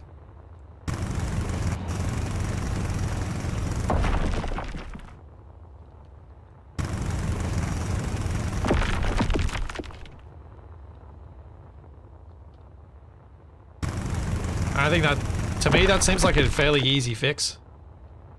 Or tweak. And that iron deposit is technically empty.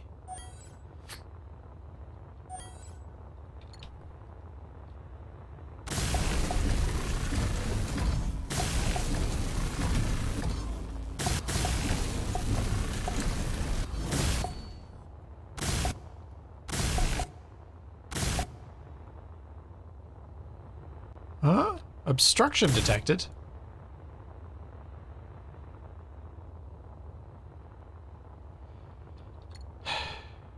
Why are you being like this?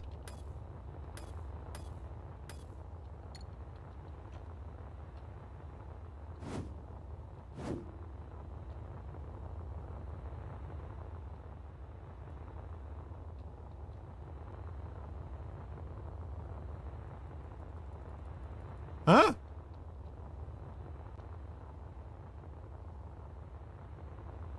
I have no grate.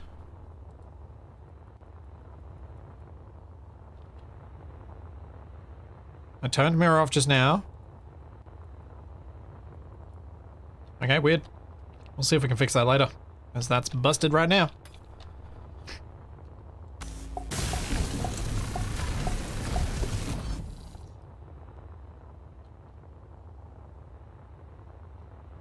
Yep, gremlins. They're eating the wings.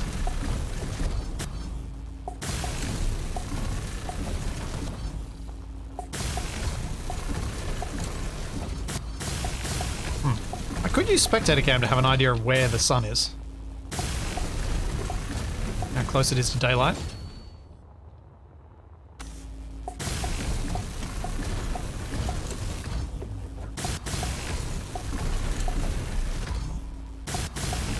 Chris, the thumpers, it really depends how you want to play SE. Like, Shaq and I have made the thumpers into something that's let us build more things rather than reducing the number of things we build at all. Because we've made it so that the thumpers have enabled us to play a logistics gameplay instead. Which we've both been having a lot of fun with. But if mining ships are your only thing you want to build, then yeah, of course it's going to get rid of those.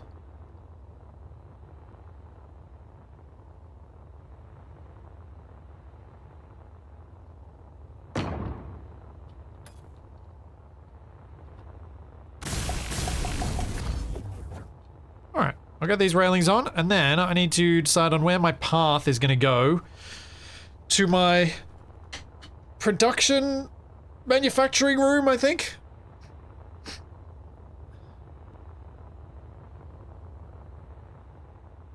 So let's see, will this week be about recovering the wreck of Shaq's truck for the batteries? Assuming we remember that that's what we were trying to do? Probably. If we forget that that's what we were trying to do, probably not.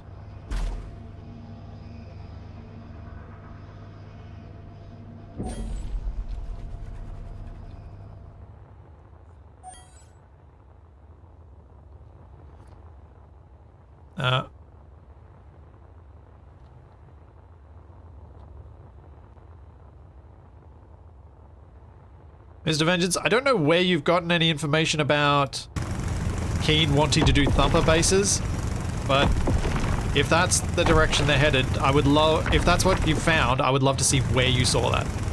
Because I have heard nothing on that. Nothing that suggests that at all.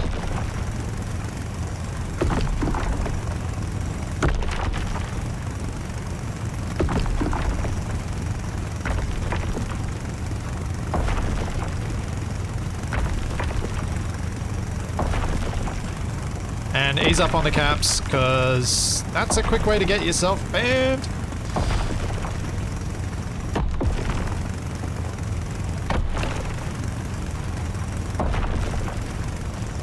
And if you're talking SE2, yeah, sure. I thought you were talking SE1. SE2, they've talked about you need to go to different regions to get different resources. That's as far as I was aware.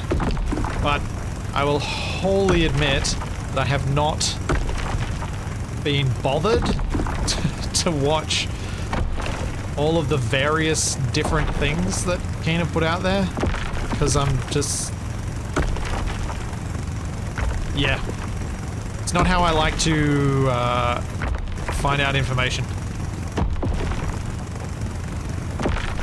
Thanks, Kestra.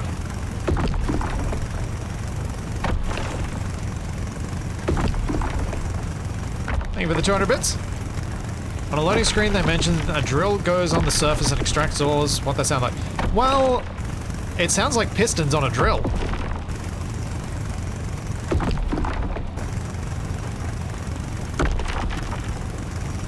Like, it could be that.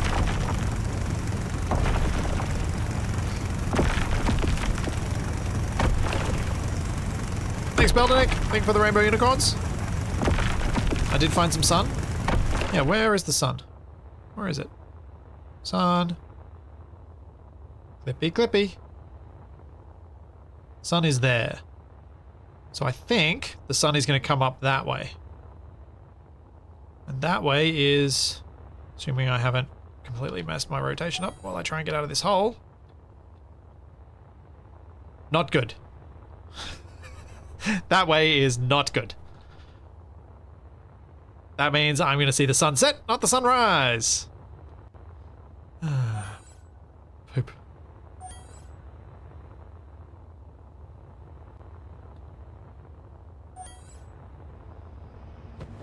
Oops, not what I meant to do.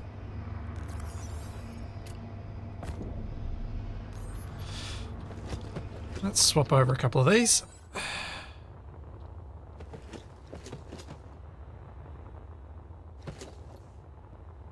Wait, what? With highest charge? No! That's not how you're meant to be. You're meant to be taking lowest charge.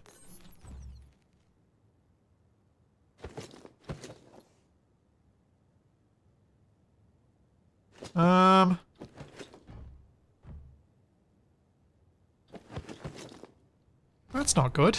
Is it actually taking the highest charge, or has the label just been done wrong? Has the label just messed up?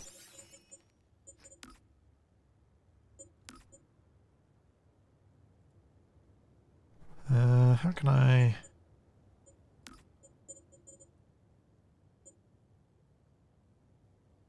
Yep, the label's just messed up. It is doing it. The behavior is correct, the label is wrong.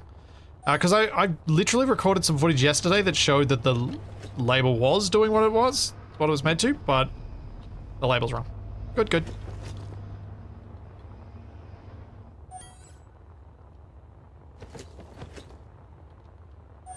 Forgot how many I was carrying just then for a sec. Because now we should go in here and we got 77% charge. Yeah. The reason is that we've got this one at the back and this one at the back. So I've only replaced 4 of the 6.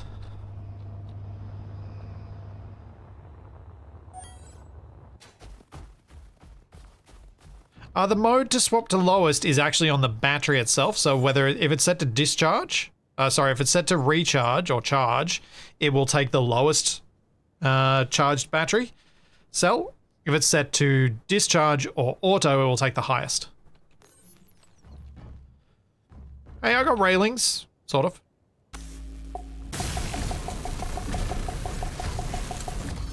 They're holographic warnings. It used to, yesterday, when it was crashing all the time, it used to say that it was taking the lowest charge. They apparently have messed that up somehow. I don't know why that would have been impacted. It's weird.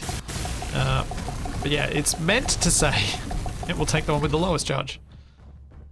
Because it used to. Alright. Let's get our thrusters on. Let's go park.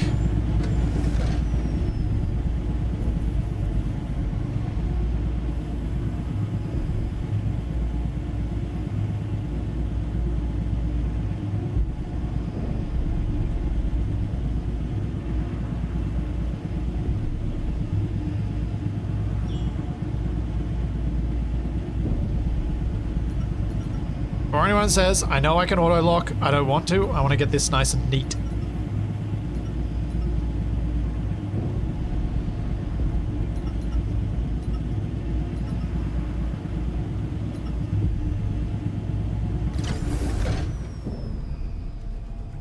Connector, are you gonna lock?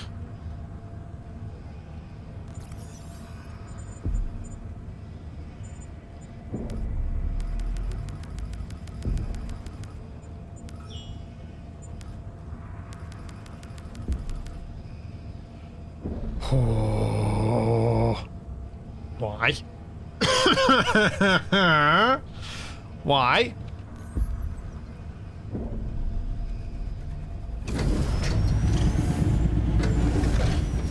It should be locking, but it only locks the landing gear. I have to get outside of landing gear lock range before it'll lock. Alright.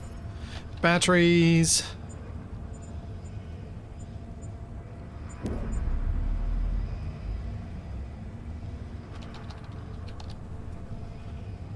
To charge.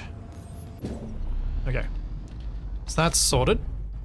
We now have this on the landing pad. I need some lights.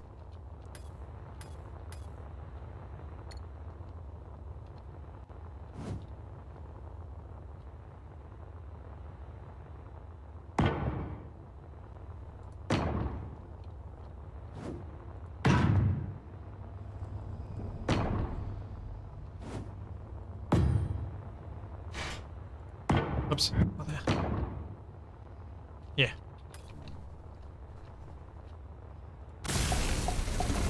Yeah, we could really use hot bars. That would be really nice. Feels weird to me that that's a feature that wasn't in from the outset. I wonder why it wasn't prioritized. Oh, my jetpack's being weird again. Hello, Flame.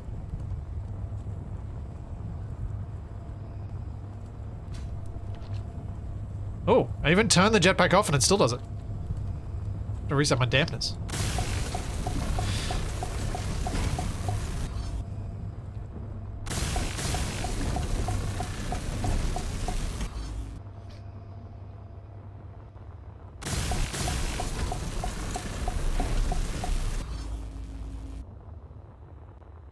Every bike, you can't set buttons in SE2 yet. There are no buttons. There's nothing you can do. Yeah, that looks much better now that it's lit.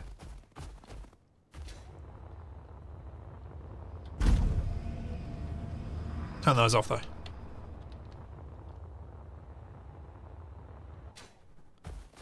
Yeah, cool. Alright, so next thing is...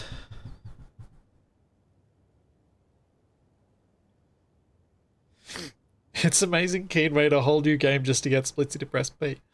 Oh man. Funny thing is, I used to press P a lot in the early days of SE. It actually was fairly common for me to do it.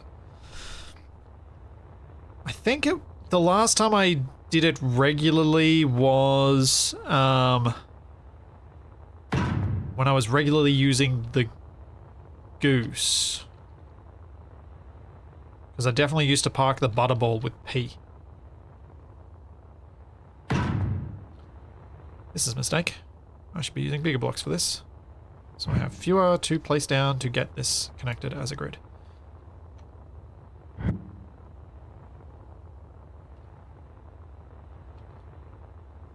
was fun unlocking an entire grid. Yeah. Yeah. Fun. That's a word for it. Ooh.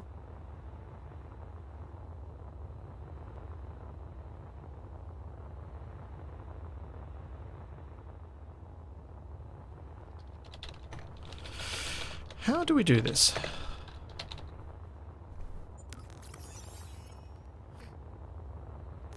How do we... Also, I should update this one.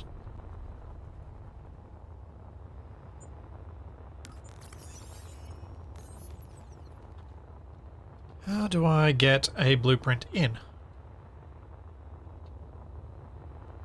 To build. What's my blueprint key? I've forgotten it.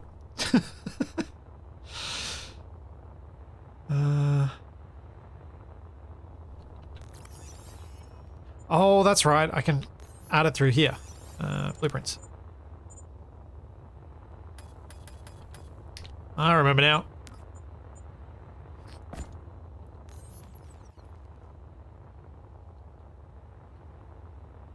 So I was thinking I could place this down and place another one so that I've got a landing pad for my mining ship as well.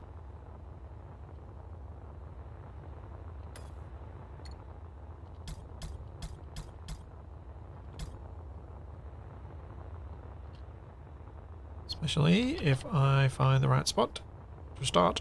Yeah.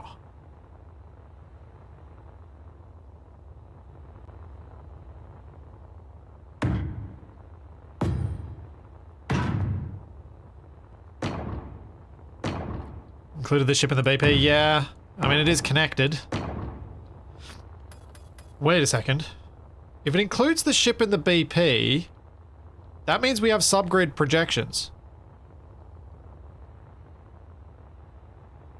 Because it's not a rigidly connected part of the grid.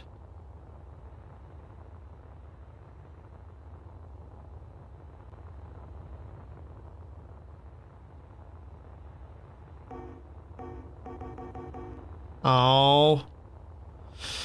I was afraid that'd happen. What if I place that down? Uh-oh. I think I just crashed the game. I wonder how far we're gonna have to roll back. Oh no. Nope, yep. It crashed. I might have accidentally clicked twice.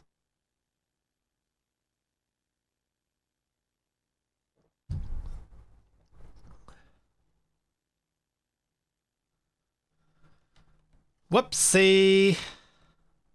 Stop game, please. Stop the game.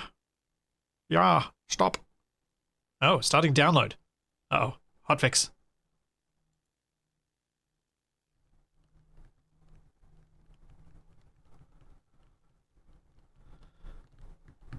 I won't stop breaking stuff because I don't do it on purpose. It just happens. Oh, good, I wasn't that far back. Nice.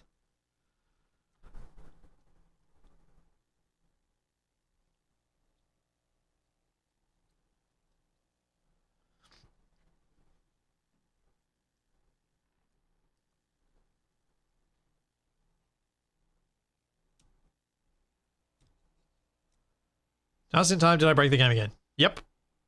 Yeah, I did, Aegon.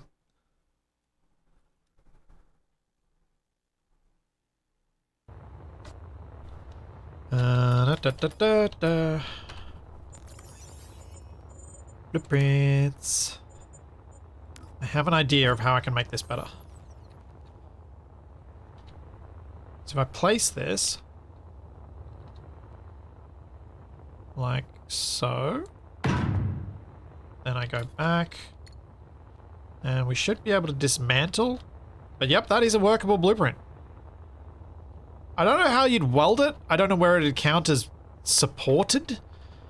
But that is a part of the blueprint. Nope, it's not. Okay, that's weird. It's a visual part of the blueprint?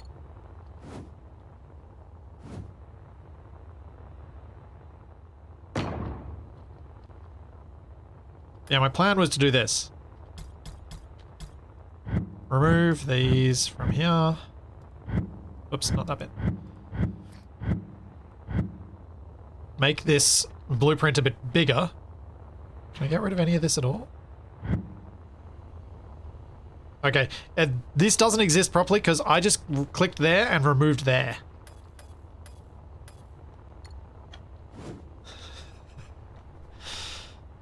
So that's not quite right.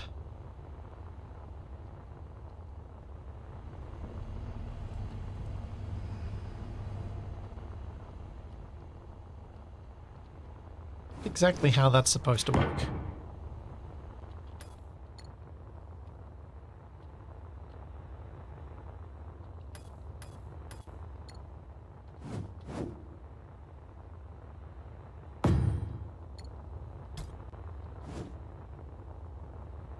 And those.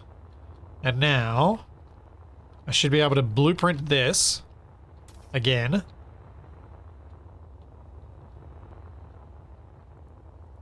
No? No! You should be able to take a blueprint of a hologram! Isn't that the whole point of having, like...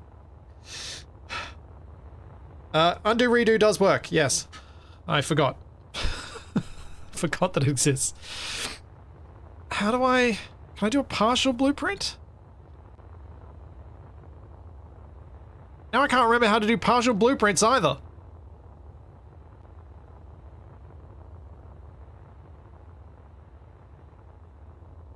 P.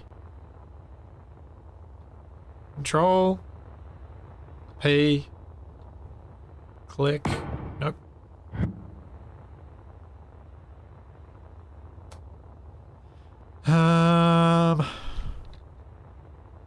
Yeah, let's see if it works on the regular grid. Control P. Yeah, it's working on the blocks. You can see I can do a partial blueprint of this, which might actually be the way to go. Rather than trying to make this new one. Although, how am I going to delete this new one?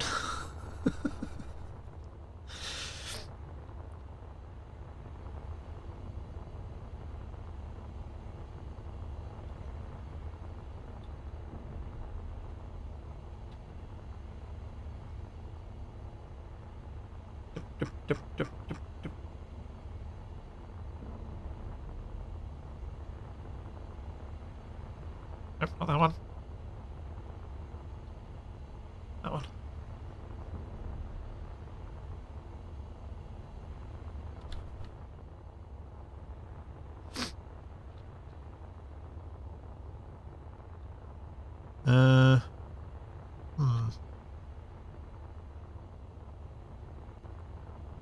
What's this give me? So that gives me... Okay, that's a useful blueprint. How the heck am I going to get rid of this blueprint that I can't delete the ship of? And how do I get... There we go. Press Control B and we can save the partial. Then I can go back in and I can start trying to remove this.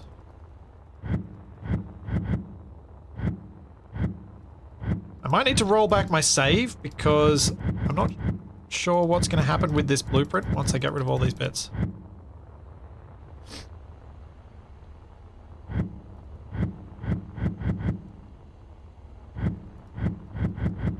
Yeah, I'm going to have a hollow sculpture of the ship.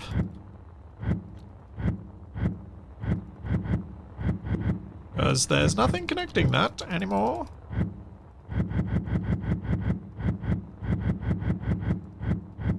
Well, I'm learning things about how the blueprint system works at the moment. This is good.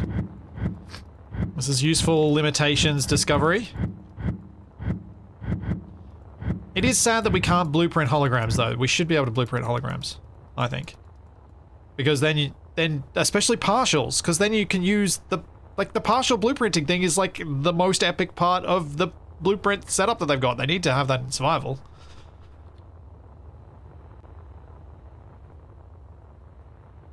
To make GPS markers, press map, which is M.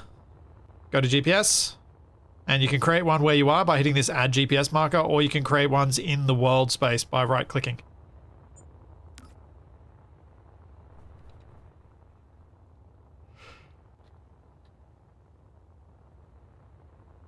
Yep. Looking at Delphos. Wait, can I see Kamek? No. I think Delphos is always bright, though. I was going to say, looking at Delphos, that the sun should be coming up over there somewhere, but I don't think it is. Excuse me.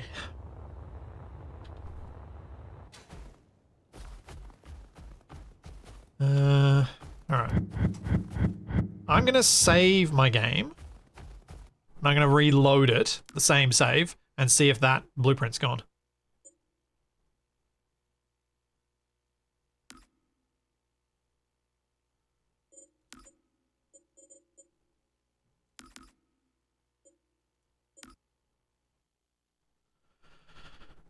Let's see.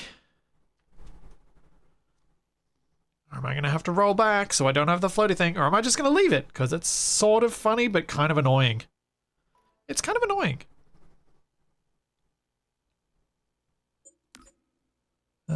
Let's...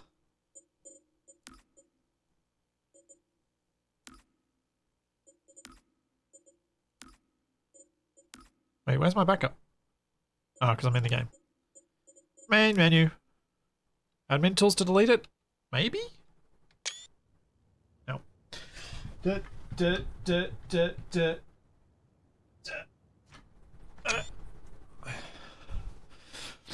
Let's see. Is there any entity? X marks the crash. Starter platform. Velation station. Multiple grasshoppers. Grid NPC.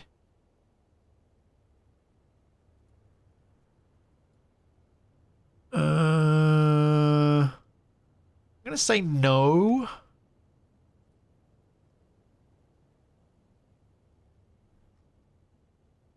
No, there is not in that list.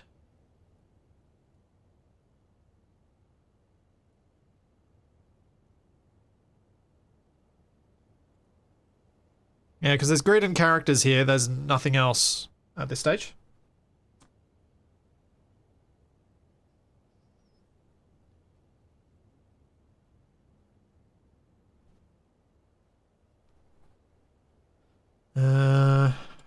Fast travel? Not helpful. Floating objects. Floating objects, maybe.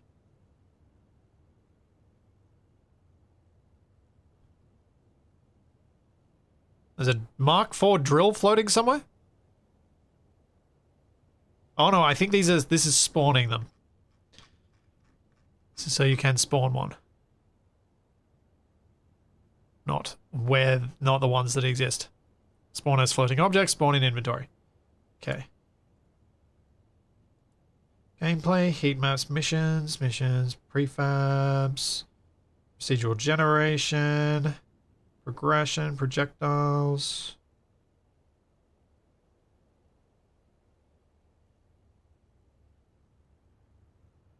Trash removal?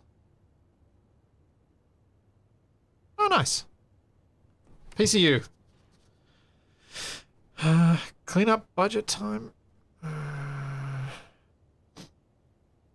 I think it's a grid, but I don't know what the grid name is anymore, because I obviously deleted it. Poop. Alright, we're going to go back to the menu and see if I can reload back before I made that. So I don't see a quick way of finding a way around that. Which is not great. That I managed to do that.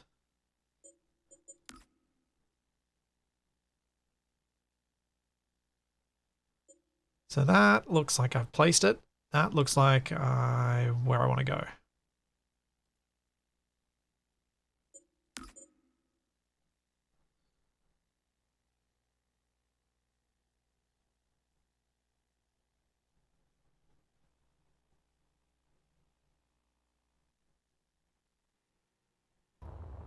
Aha! Oh, rock bouncy bounce. I am free of my error.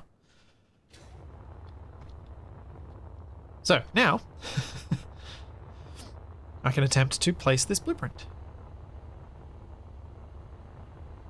Let's see if we can get it to work. Do that. The blueprint I want is gonna be that one.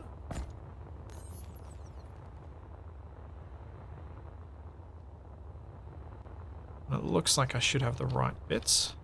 Although I think I've got it selected from the wrong place when I took the blueprint. This is going to be tricky to get to align properly. Yeah. Poop.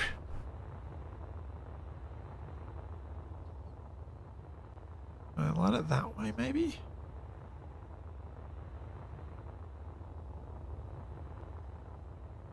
Oh yeah, that'll work if I can line it up. Okay.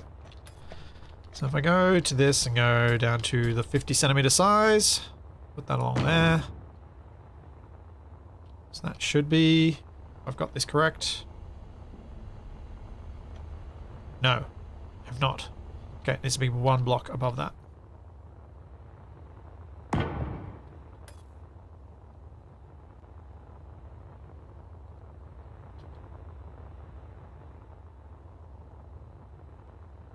Now I run that along to there, and then down one. And that should align. But he's way too far over. So let's undo that. I went too far. Probably want the edge of the second platform to be something like here. So we can just drag that out and then do shift and you get a plane. Which you can do the same with removal as well.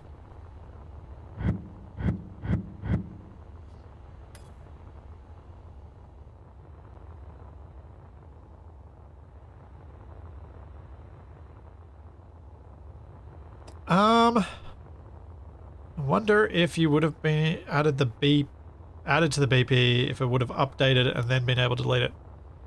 Maybe. It's possible.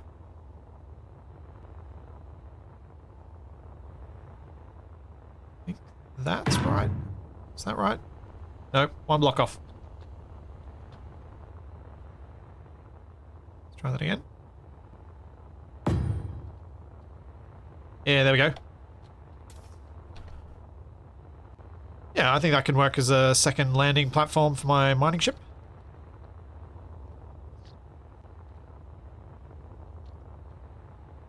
Would they be perfectly vertically aligned? Yeah, I think they would be. I guess I could make it lower.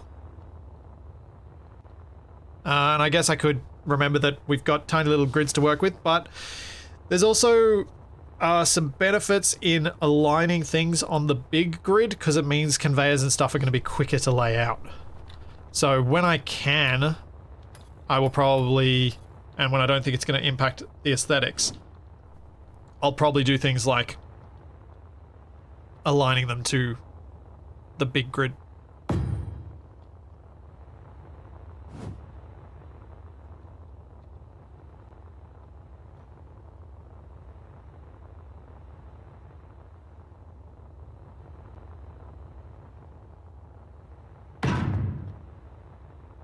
Something like that was what I was thinking.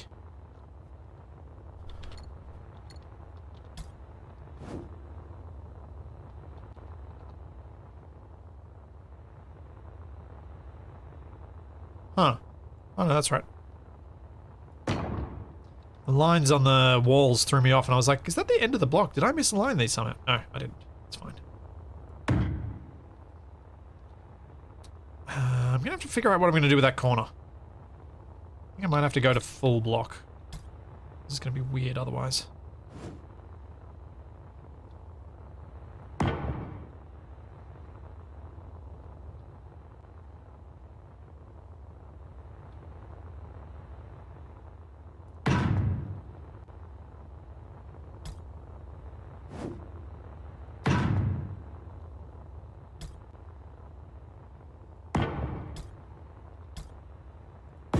we go. I think that'll look alright. Speaking of, is hydrogen explosive yet? I haven't survived my crashes to find out. Although it didn't seem like I did a lot of damage when I did crash my first ship in the first stream.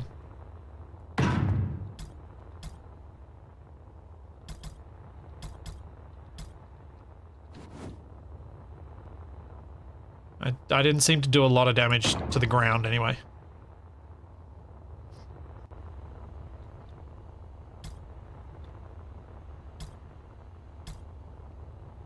Streaking through SE2, you need a Capac. Yeah. It's nice to have a friend in these things.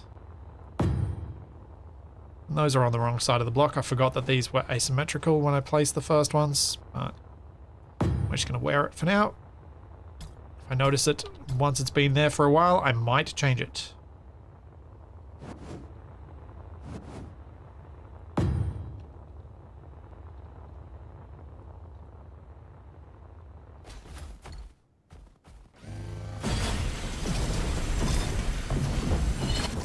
All of this platform. This is what I'm here for. Playing Space Engineers and not doing the missions. This is how I lose thousands of hours to a game.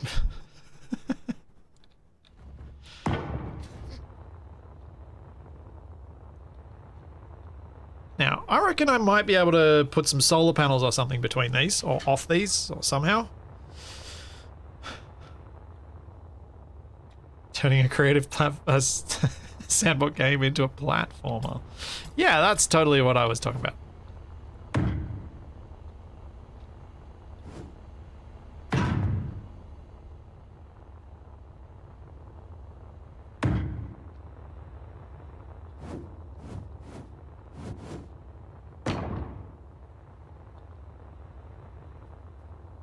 Yeah, I'm happy with that. Now that I've got it linked here, can I remove this, or am I going to break the whole thing? Let's see if I can weld from this end first. Yes, I can. So that means I can get rid of these.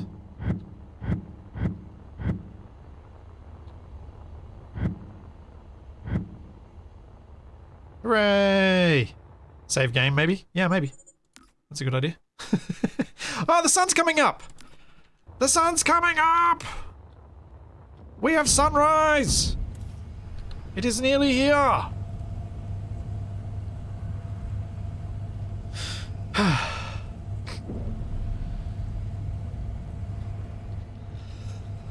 About freaking time! Oh, man. So, I do like the color in the sky. I like color in the clouds. I like sunsets and sunrises in games. They are pretty. In fact, just for the sake of my this being useful later,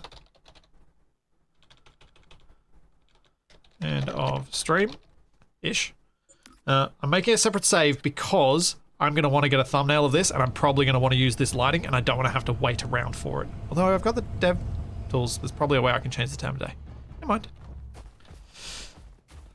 I hope they're different colors on the different planets. Yeah. Like the Martian blue. I think that'd be cool. That is pretty. So my thought was from here, I'm going to build probably into the hillside a bit of a sort of a boxy hangar area, which is actually a warehouse where I'll put the refinery down, the assembler and all that sort of stuff. Then off to this side with the view, maybe set up a bit higher and a little bit away from the rest of the base. A view out with a home, living quarters out here. That's what my thought was. Not going too grand, but still big enough that I can fit all of the stuff. Yeah, glass observation area. Actually, I could do it. Instead of doing it into the hill, I could do the hangar this way and have my home on top of it. That could be better. Yeah. Because then I don't need to knock down any of these trees either. Might lay that out.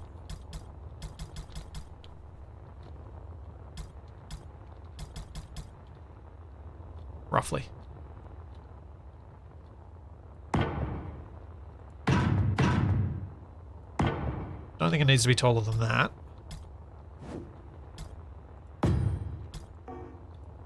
Just, rather than saying things, show them!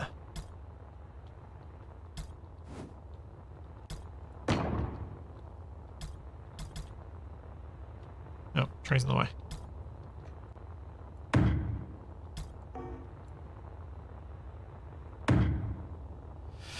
Yeah, something a bit like this. As my hangar area. Which I think would be, or my warehouse, I should say. Because the ships won't actually be going in there, it's just a warehouse. Low.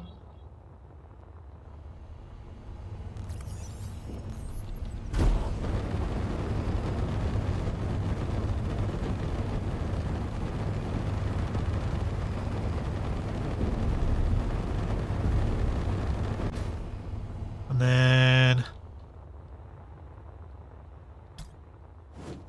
I can put this in here, it'll be a bit clearer what I'm doing. But those little trees are in my way.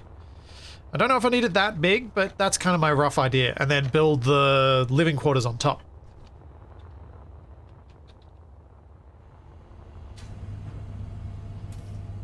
As the sun comes up. Then I can get some solar panels down soon, and we'll have power. Yeah, I think this will be a nice little base. Try to keep it relatively small for the moment. The functional blocks are quite big, it is true.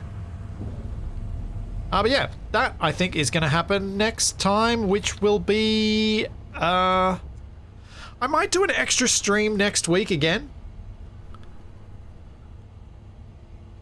Possibly on Wednesday. Yeah, it'll be on Wednesday. So I think I'll do an extra SE2 stream again next week, so we'll do 2 of these. So I'll be back with more of this on Wednesday. My Wednesday, Tuesday for a lot of you. I'll put it on the Twitch schedule, so you can find it there. And I'll be back on Sunday, as usual, with more Combined Arms with Shaq. And having some fun with trying to build a submarine to recover our lost truck.